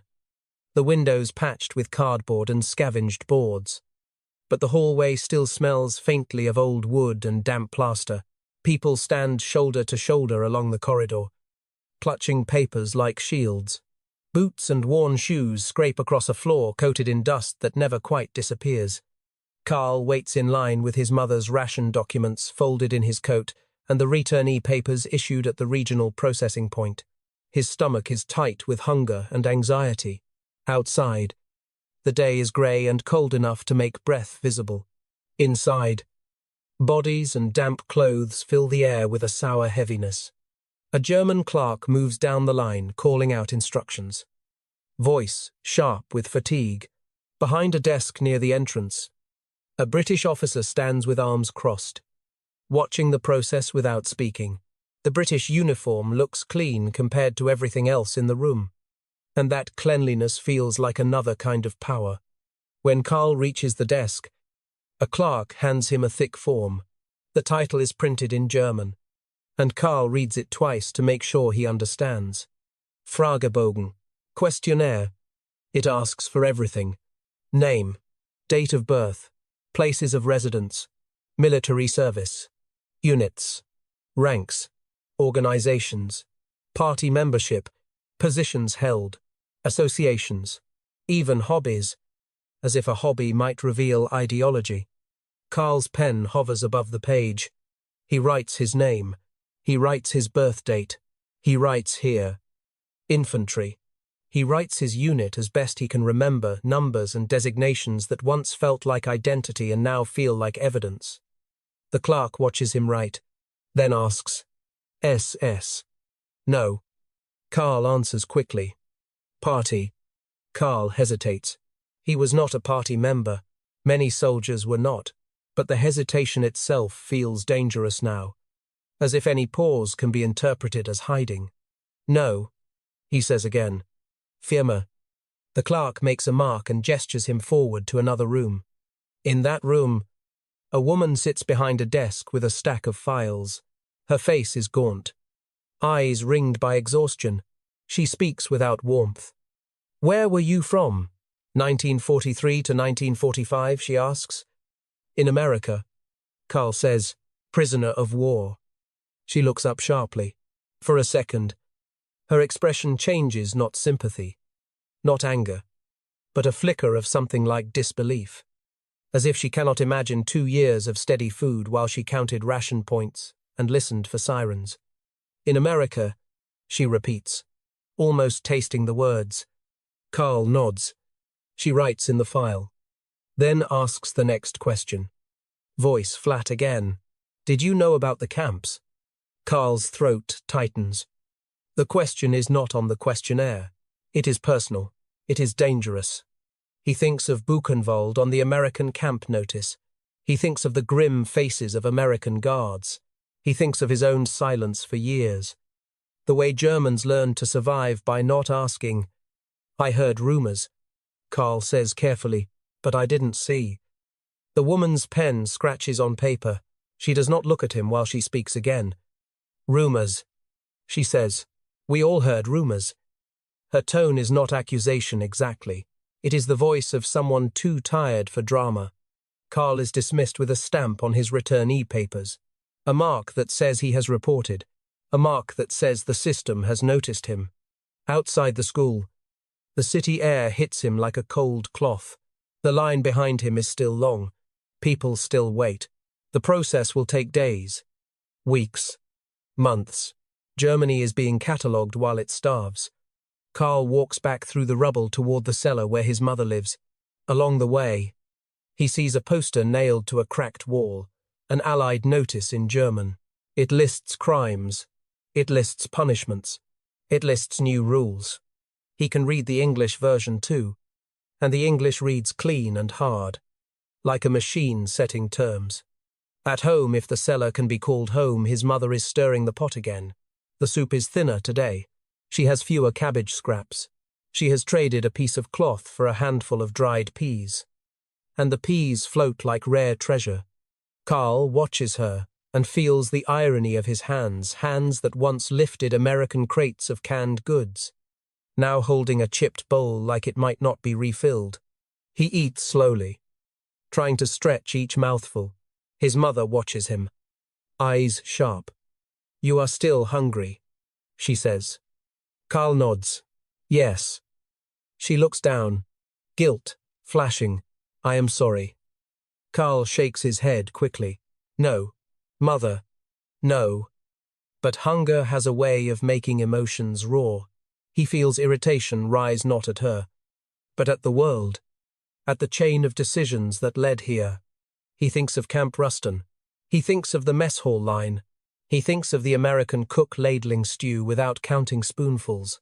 He thinks of the canteen shelves. Then he looks at the pot in this cellar and sees the war's true cost, measured in teaspoons. That evening, Karl goes out to find work. The labor office is another damaged building with a long line. Men stand in coats that hang loose, their faces older than their years. Some are returned soldiers like Karl. Some are civilians. Some are teenagers with hollow eyes. An official behind the desk asks Karl's name and glances at his papers. "Poe," the official says, reading the stamp. "In America?"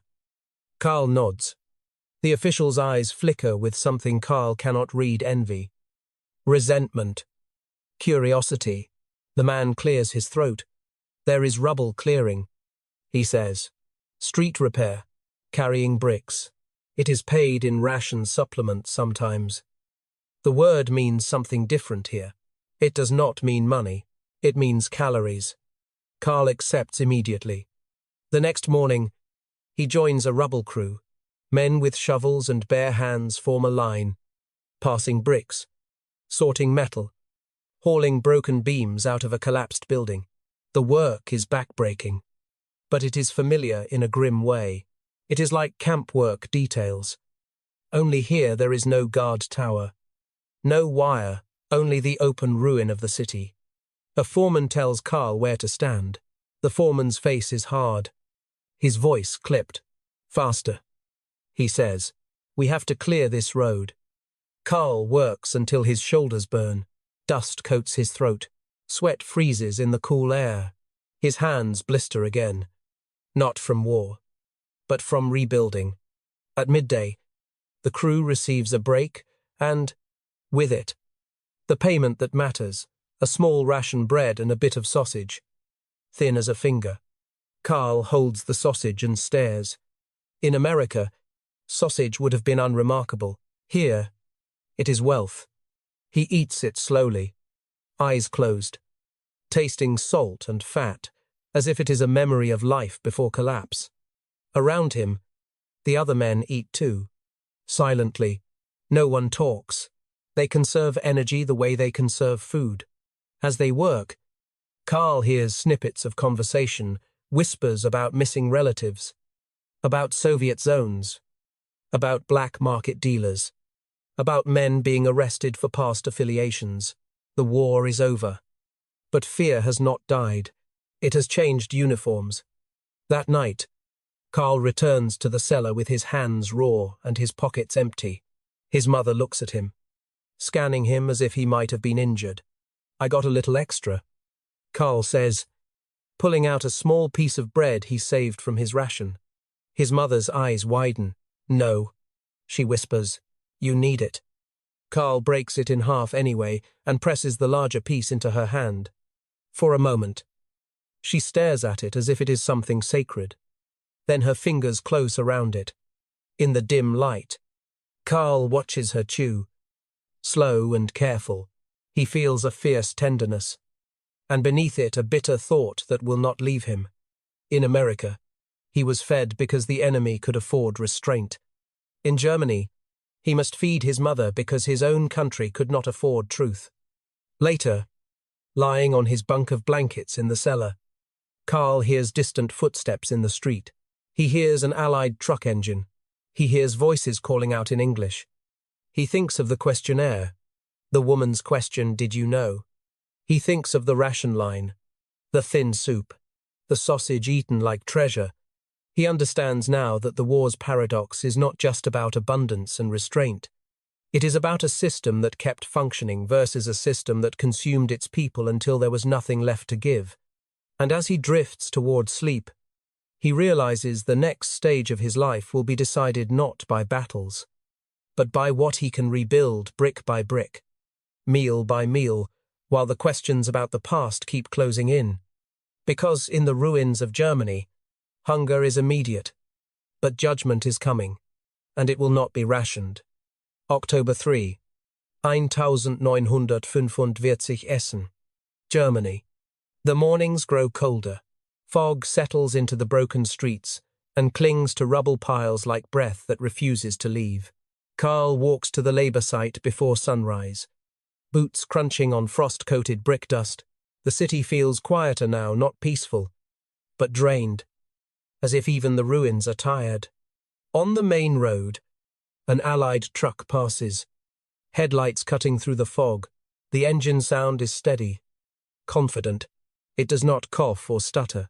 Karl watches it roll by and thinks, again, of America's roads, America's trains, America's calm.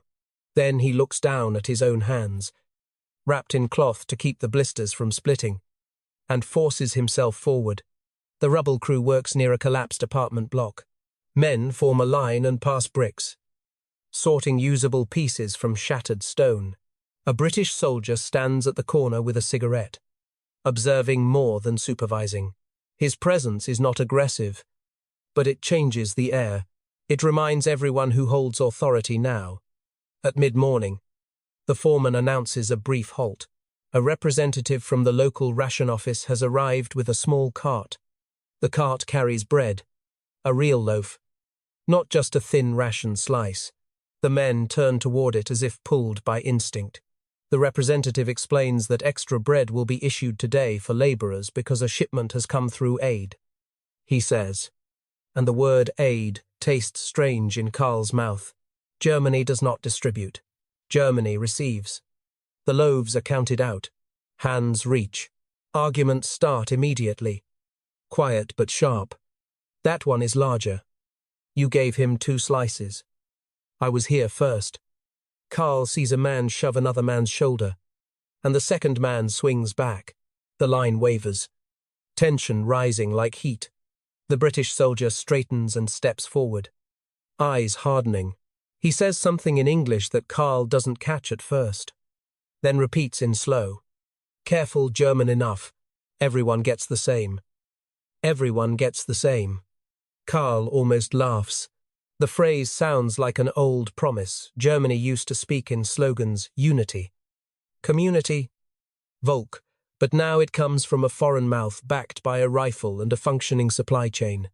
The line settles. Bread is handed out. Karl receives his portion and holds it for a moment before eating. The loaf is heavy in his hand, warm in the center, as if it has been baked recently.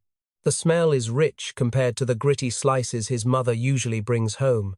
He bites. The crust cracks. The interior is dense but real. The taste spreads through his mouth with a force that makes his eyes sting. For a moment, he is in the American mess hall again, bread, stacked, torn casually. Then the illusion breaks, and he is standing in a German street that looks like a graveyard of buildings. He eats slowly, forcing himself not to devour it. Across the rubble line, a man watches Karl with narrowed eyes. The man is called Dieter. Karl knows him only from work. He is a returned soldier too. Older, face-lined, hair cut short. Dieter's uniform jacket has been turned into a work coat. His hands are strong, but his gaze carries something sharp. You were in America, Dieter says suddenly, voice low so the foreman won't hear. Karl pauses. Yes. Dieter snorts. So you ate, he says. Bitterness like acid. While we dug our children out of cellars, Karl feels his stomach tighten. He could deny it, soften it, pretend. But Dieter's eyes already know. We were prisoners. Karl says carefully. It wasn't freedom. Dieter's laugh is short and humorless. Prisoners, he repeats. Look around. Boy, we are all prisoners now. Karl's jaw tightens. He wants to snap back, to tell Dieter about the wire, the guard towers, the uncertainty. the letters from burning cities, but the truth is heavier than any argument. Dieter's city is broken. And Karl's body does not carry the same hollow hunger Dieter's does. Karl lowers his gaze. I didn't choose it, he says. Dieter steps closer, voice dropping. But you learned something there. Didn't you? He says. You saw their world. Karl looks up. Dieter's eyes flick toward the British soldier, then back. Tell me, he says. Is it true were their shelves full meat, coffee, chocolate? Karl's throat goes dry. In the cellar, he hid those details from his mother. Here, he hears them spoken like myths. He hesitates too long. Dieter's expression shifts, confirmation and resentment colliding. So it's true, he says quietly. And the words carry more shame than anger now. Then we were fools. Karl cannot answer. He bites another piece of bread. But it tastes different now. Bitter with the knowledge that every bite is also a story. That night, Karl brings part of the loaf home to his mother. He has wrapped it carefully in cloth, guarding it like contraband. When he enters the cellar, his mother looks up sharply, eyes widening at the smell. Where did you get that? She whispers. Work, Karl says. They had extra today. His mother reaches out, show fingers trembling, and touches the bread as if it might vanish. She breaks off a piece and hands it back to him first, always the instinct to feed him. Karl shakes his head. You, he says. She hesitates, then eats, eyes closing on the first chew. A faint sound escapes her throat, almost a sob, almost a laugh. She covers her mouth quickly, ashamed of emotion. It tastes, she begins, then stops, unable to finish. Karl sits beside her and watches her eat. The scene feels sacred and ugly at the same time. Sacred because bread has become proof of life. Ugly because bread has become proof of what Germany has lost. Later, as they sit in the dim light, his mother speaks softly. They say there will be more aid, she says, from the Americans. Karl's stomach clench. His mother continues. Eyes on the stove. I never thought I would say this, she whispers. But, thank God for them. Karl hears the paradox settle fully into the room. The regime that promised greatness has left her hungry in rubble. The enemy she was taught to fear is now the source of bread. Karl thinks of the camp in Louisiana, the steady meals, the routine, the restraint. He thinks of the American guards who looked grim when they spoke of liberated camps. He thinks of the questionnaire, the woman's voice, did you know? His mother's gratitude is not political. It is physical. It is the gratitude of a woman who wants her son to survive winter. But Karl cannot separate it from what it implies. If America is feeding Germany now, then America is not just the victor. America is the structure holding Germany up, while Germany is rebuilt into something new. A new order. In the weeks that follow, Karl sees more signs of it. Allied trucks distributing supplies, posters explaining new laws, meetings at the town hall where German officials speak cautiously under Allied supervision, a sense that every decision now runs through someone else's system. Some people welcome it because it means bread. Others hate it because it means humiliation. Karl feels both at once, and the collision of those feelings makes him tired in a way he has never been tired before. One evening, he is stopped on the street by an American soldier with a clipboard and an interpreter. The interpreter asks Karl's name, checks his papers, then asks where he served. Karl answers, voice steady. The American soldier listens, expression unreadable. He asks a few more questions about his unit, about where he was captured. Then, unexpectedly, the interpreter says, he wants to know what you saw. Karl's heart pounds. Saw. The interpreter nods. In Germany, before capture, Karl's mind flashes through memories, marches, speeches, flags, comrades laughing, villages passed, rumors ignored. He thinks of how easy it was to not see, to keep walking. I saw war, Karl says finally. Nothing else. The American soldier studies him for a long moment, then makes a note and hands his papers back. As Karl walks away, he feels the cold air bite his cheeks. He realizes that the questions are not ending, they are just beginning, spreading outward from offices and clipboards into daily life. In the cellar that night, Karl watches his mother sleep, her face drawn even in rest. He looks at the loaf's last crust sitting on a cloth by the stove, saved for tomorrow. He understands now that the war's irony has become his life. He survived because the enemy fed him. He is rebuilding because the enemy feeds his city.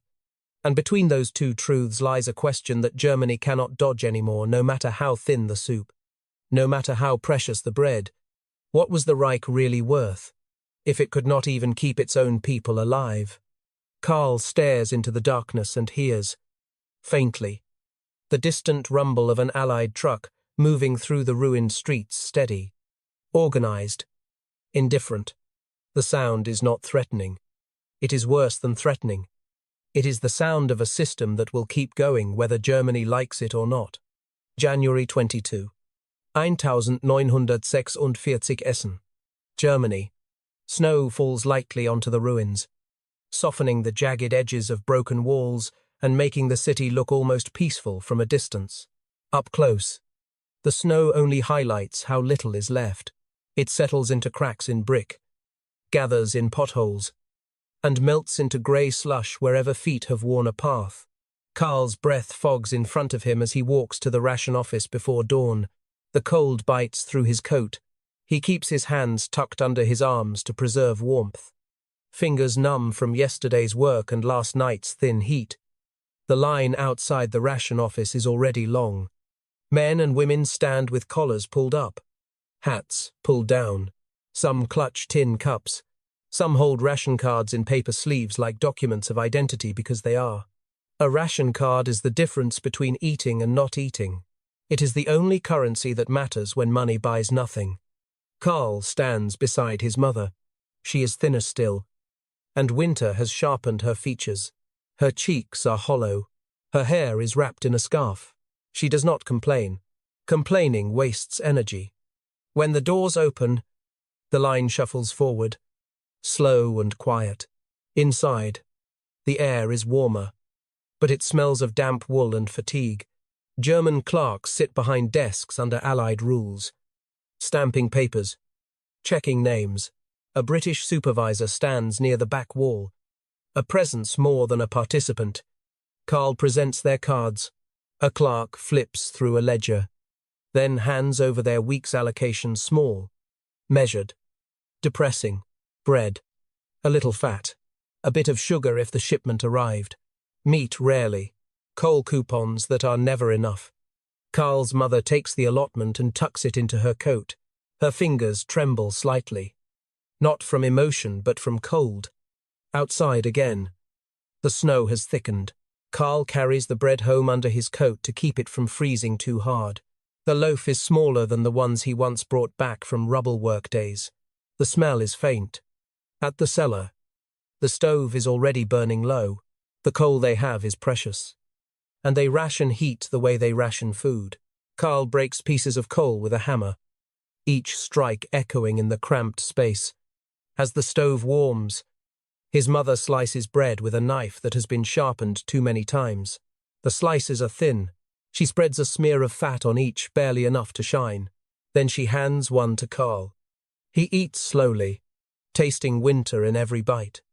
The war has been over for months, and yet the cold feels like a continuation, another enemy that attacks the weak first. Outside, the city has learned to live in layers. There are black markets in alleys, where men trade cigarettes for food. There are aid distributions when trucks arrive. There are rumors of more shortages, more political changes, more borderlines hardening into permanent separations. Germany is no longer one country in practice. It is zones: American, British, French, Soviet, each with different rules, different policies, different futures. Karl hears men talk about it at work.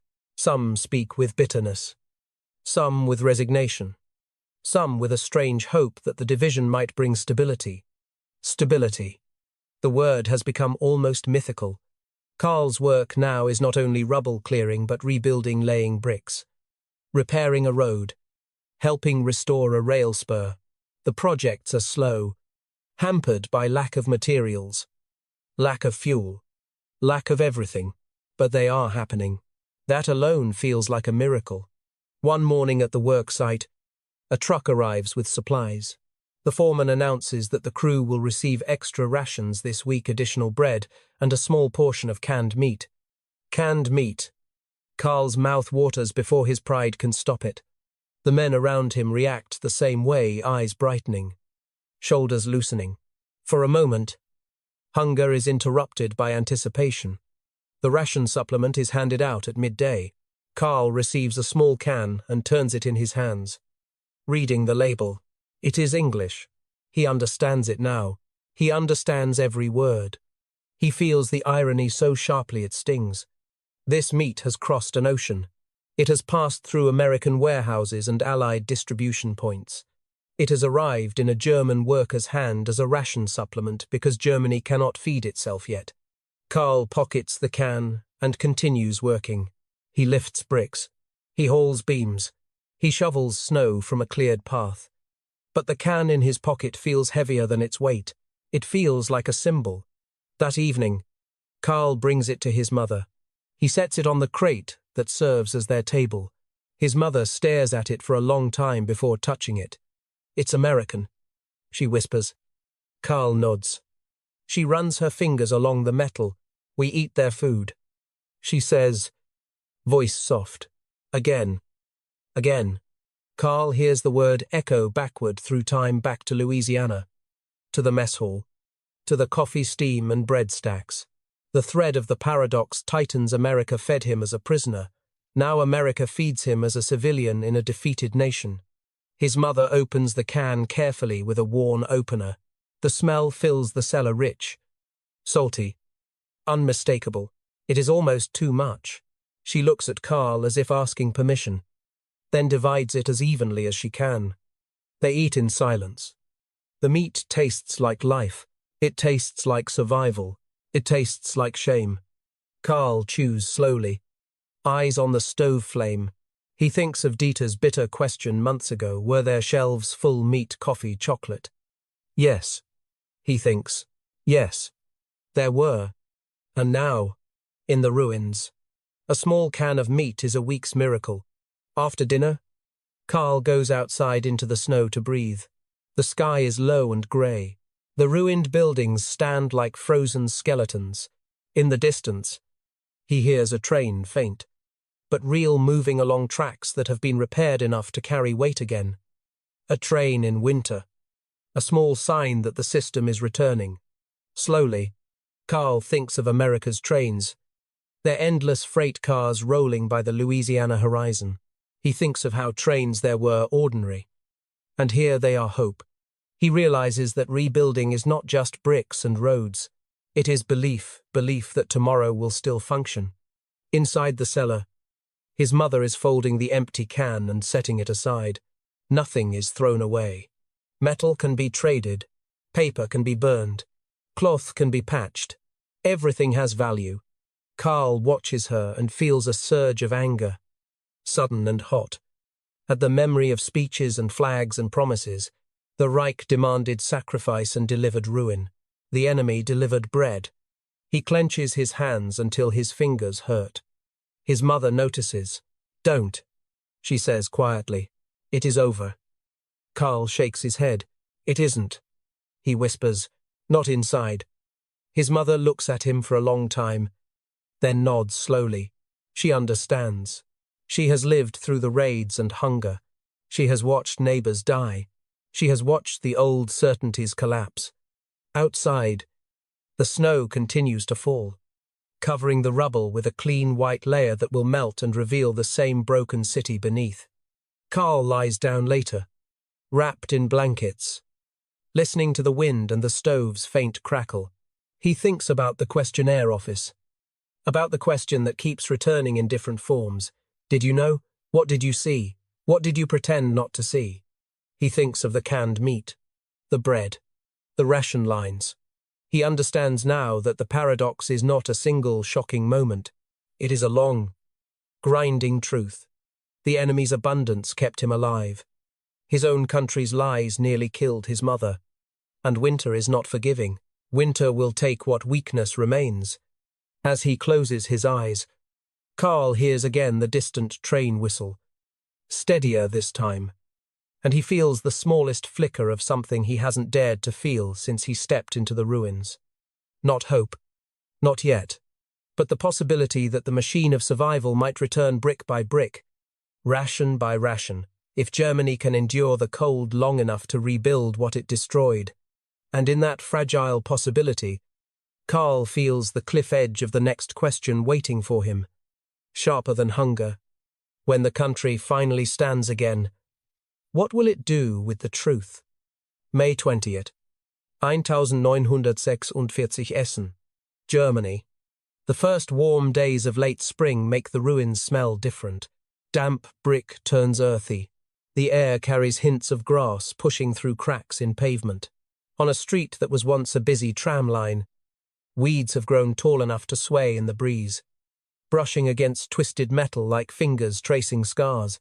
Karl walks home from the worksite with dust on his sleeves and a folded slip of paper in his pocket, his weekly ration supplement. It isn't much, but it is steady now, steadier than winter. Bread arrives more reliably. Coal is still scarce, but not impossible. The city, slowly, is beginning to breathe again. That is what makes the next change feel so strange. He finds his mother sitting near the cellar entrance with a small bundle in her lap. At first he thinks she is sorting clothes for trading. Then he sees the paper edges documents. She looks up at him. Her face is tight. "A letter came," she says. Karl freezes. "From where?" She swallows. "From the office. About your status." Karl steps closer. The word status turns his stomach. In the months since his return, he has lived under stamps and forms and questionnaires. Each piece of paper has decided what he may eat, where he may work, whether he may move. His mother hands him the letter. It is an Allied-administered notice, printed in German with an official seal that is not German. It informs him that he must appear at a denazification review session classification. The letter calls it, "His questionnaire has been processed. Now there will be a decision." Karl reads it twice. The words are polite. The implications are not. He has known this was coming. Everyone has. Men are being sorted, major offenders. Offenders. Lesser offenders. Followers. Exonerated. Categories that will decide careers. Housing. Voting rights. Categories that will decide who is allowed to rebuild and who is kept on the margins. Karl is not SS, not party leadership, but he wore the uniform. He fought. He was part of the machine that Germany built. The letter tells him when and where. 3 days. His mother watches him closely. "You will go," she says. Not a question. Karl nods. His mouth is dry. That night, the cellar feels smaller than usual. The stove is off because the air is warm. Without its crackle, the silence becomes louder. Karl sits on a crate and stares at his questionnaire copy, which he has kept folded in a cloth like a dangerous relic. He reads his own answers again and hears their hollowness. Did you know rumors? Did you participate? No. Where were you, Tunisia? America. Captivity. He remembers the American camp notice about Buchenwald and how the guards looked afterward. He remembers the grimness in their restraint, the sense that they were still following rules even when anger would have been understandable. He remembers thinking then that restraint was America's power. Now he understands a deeper layer restraint was also America's method. They did not need to punish him with hunger. They could punish Germany with questions. The review session is held in a repaired municipal building. Some windows are still boarded, but the main room is clean. Chairs set in rows. A German panel sits at a long table, supervised by Allied representatives, an American officer, and a British legal officer, both in crisp uniforms that make the room feel colder. Men sit waiting, papers in their laps. The air smells of sweat and ink. Carl's name is called. He walks to the front, feeling every eye on his back. He stands before the panel, hands at his sides, shoulders stiff. The German panel leader, a middle-aged man with tired eyes, looks at Carl's file. The Allied officers watch silently. The panel leader begins. Full name, he says. Carl answers. Military service. The man continues. Carl lists it. Unit designations. Dates. Capture. The words come out clean. Practiced. He has said them so many times they feel like a script. The panel leader flips pages. Party membership. He says. No. SS. No. Positions of authority. No. The panel leader pauses. And you were held in the United States from 1943 to 1945. Yes. Carl says. The American officer's eyes lift slightly at that. Carl feels it like a weight. The American officer says something quietly to the German panel leader, who nods. Then the question comes that Carl has dreaded most. Spoken plainly, without softness. What did you know? The panel leader asks.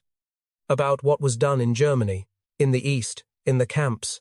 Carl's throat tightens. He feels the room shrink. All the air focusing into that question. He thinks of his mother in cellars. He thinks of speeches. He thinks of the way Germans learned to avoid dangerous knowledge. I heard rumors, Carl says. Voice controlled. I did not see. The panel leader holds his gaze. You did not see. He repeats, as if testing the words for strength. Carl's hands clench slightly. The British officer speaks then, in German with an accent, slow and deliberate. Many say this. He says, it is possible, but it is also possible to not see because you do not want to. Carl feels heat rise in his face. He wants to protest, to argue that he was young, that he was a soldier, that he was far from the camps, that he fought and then was captured and then lived behind wire. He wants to tell them that his mother was hungry and afraid and that survival leaves little room for moral investigation. But he knows none of that is an excuse that will satisfy the room. He swallows. I was a soldier. He says quietly, I thought the war was... the war. The panel leader watches him for a long moment, then makes a note. The American officer finally speaks. Voice calm. You lived in our camps, he says through the interpreter. Though Carl understands most of it without help. You were fed. You worked. You saw order. Do you understand why? Carl's chest tightens. He understands now. He understands too well. To follow rules. Carl says. Choosing words carefully. Geneva. Discipline. The American officer nods once. Yes, he says. Rules. And to show you something. Carl's breath catches. The American officer continues. Voice still calm. Almost gentle. Which makes it worse. Not just that we could keep you alive, he says, but that a state can keep rules even in war. Carl feels the sentence land in him like a blow, because it places his own country beside it, without needing to say the comparison. The panel leader speaks again. We will classify you, he says. You will receive the decision by post. Carl is dismissed. He walks out of the building into warm sunlight and feels as if he has been stripped.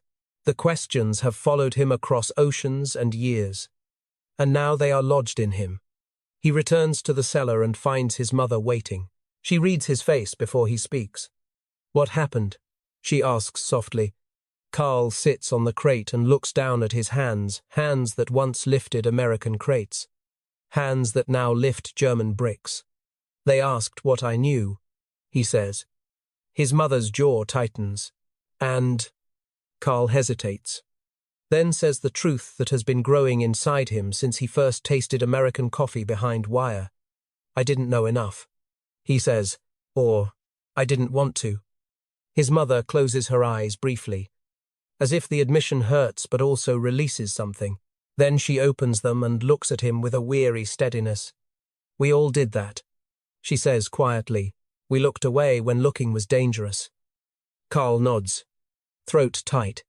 His mother reaches out and touches his arm. Her hand is thin but warm. "You are here," she says. "That matters." Carl wants to believe it. But later, lying awake in the cellar with the warm night air drifting in, he hears again the American officer's words. A state can keep rules even in war. He understands now that captivity taught him more than survival. It taught him what a functioning system looks like, what it looks like when discipline is used not only to win, but to restrain. Germany, he realizes, used discipline to consume itself. America used discipline to keep even its enemies alive. That was the last lesson of captivity. And it follows Karl like a shadow through the rebuilding streets of Essen. Because if Germany is to stand again, it will need more than bricks and rations.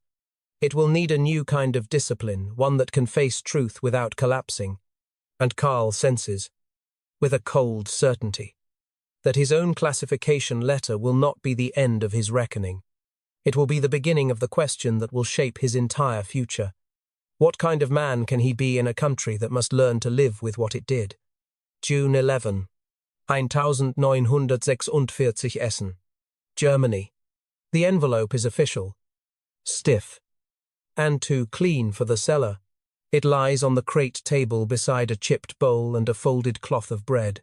The paper is a pale grey, and the stamp at the corner is foreign authority printed into ink.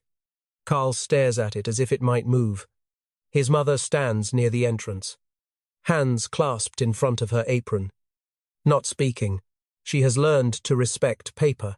In the last year, paper has decided who eats, who works, who disappears into offices and doesn't come back for days. Karl breaks the seal carefully. His fingers are steadier than he feels. He unfolds the sheet. The German words are formal, bureaucratic, cold. A classification decision, a category assignment, a few sentences that will follow him everywhere. He reads it once, then again. The panel has placed him in a lower category, no party leadership. No SS. No major offense. A follower. The language suggests. Swept along by the machine of the Reich, rather than driving it. There are conditions: continued labor registration, participation in civic instruction. Nothing dramatic. Karl exhales. A long breath he didn't know he was holding. His mother steps closer, searching his face. "What does it say?" she asks softly. Karl hands her the paper. She reads slowly, lips moving silently at certain words. When she finishes, she closes her eyes for a moment, the smallest release in her shoulders. "So," she whispers, "you can work?" Karl nods. "Yes." The word work lands with a strange weight. It is not a career. It is not a future. It is permission to survive. His mother folds the paper carefully and places it inside a cloth pouch, as if storing a fragile object. Then she looks at Karl, eyes sharper than her tired face suggests. And now she asks. Karl does not answer immediately. Now, the war is over. The questions have been asked. The verdict has been delivered. Yet the ruins outside are the same. The ration lines still exist. Hunger still sits in the corners of every day. Karl steps outside into the summer air. The street is brighter now. Less grey than winter, but still broken. Children play on rubble piles, their laughter thin and sudden. A cart rattles by with salvaged timber. In the distance, a repaired tramline is being tested, one car rolling slowly, cautiously, as if the city is afraid to trust motion again. Karl walks toward the worksite, not because he must today, but because it steadies him. The routine has become his spine. Along the way, he passes a notice board where Allied and German announcements are posted.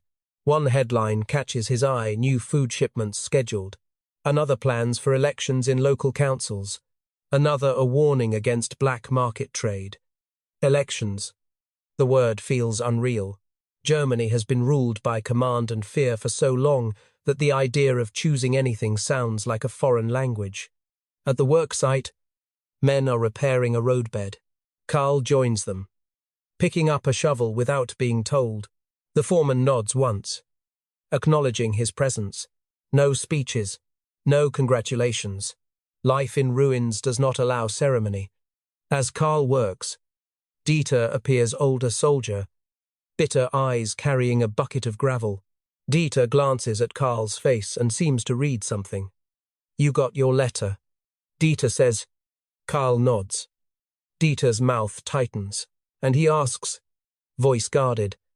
Karl hesitates. "Low category," he says finally. "I can work." Dieter snorts quietly. "We all work," he says, then pauses. "Some just work with fewer questions." Karl hears the resentment beneath the words. Dieter has his own file, his own verdict. Karl doesn't ask what it said. In this Germany, papers can make enemies out of neighbors. Dieter watches Karl shovel for a moment, then speaks again. Lower. "Tell me something," he says. "In America, did they ever hate you?" Karl stops shoveling for a second.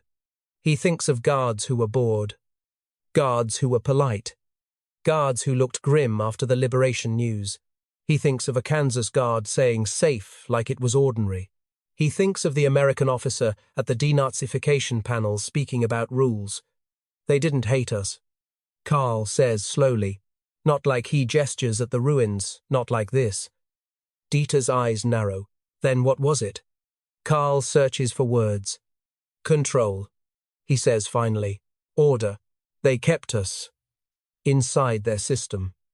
Dieter looks away, jaw clenched. "Must be nice," he mutters. "To be inside a system." The sentence hits Karl harder than Dieter intends. Because Dieter is right. Germany has been without a functioning system for so long that being inside one, even as a prisoner, now feels like a privilege. Karl shovels in silence after that, each movement heavy with thought. That evening, he returns to the cellar with a small ration supplement from work, an extra piece of bread, a smear of fat. His mother takes it and sets it aside carefully, already planning tomorrow's slices. Karl sits and watches her hands move. Efficient. Practiced. Those hands survived bombings, hunger, collapse. They are better trained than any soldier's hands. His mother looks up. "You are thinking again," she says. Karl nods. "About the letter," he says. "About what they decided." His mother's expression tightens. "It is done," she says. Karl shakes his head. "It isn't," he whispers.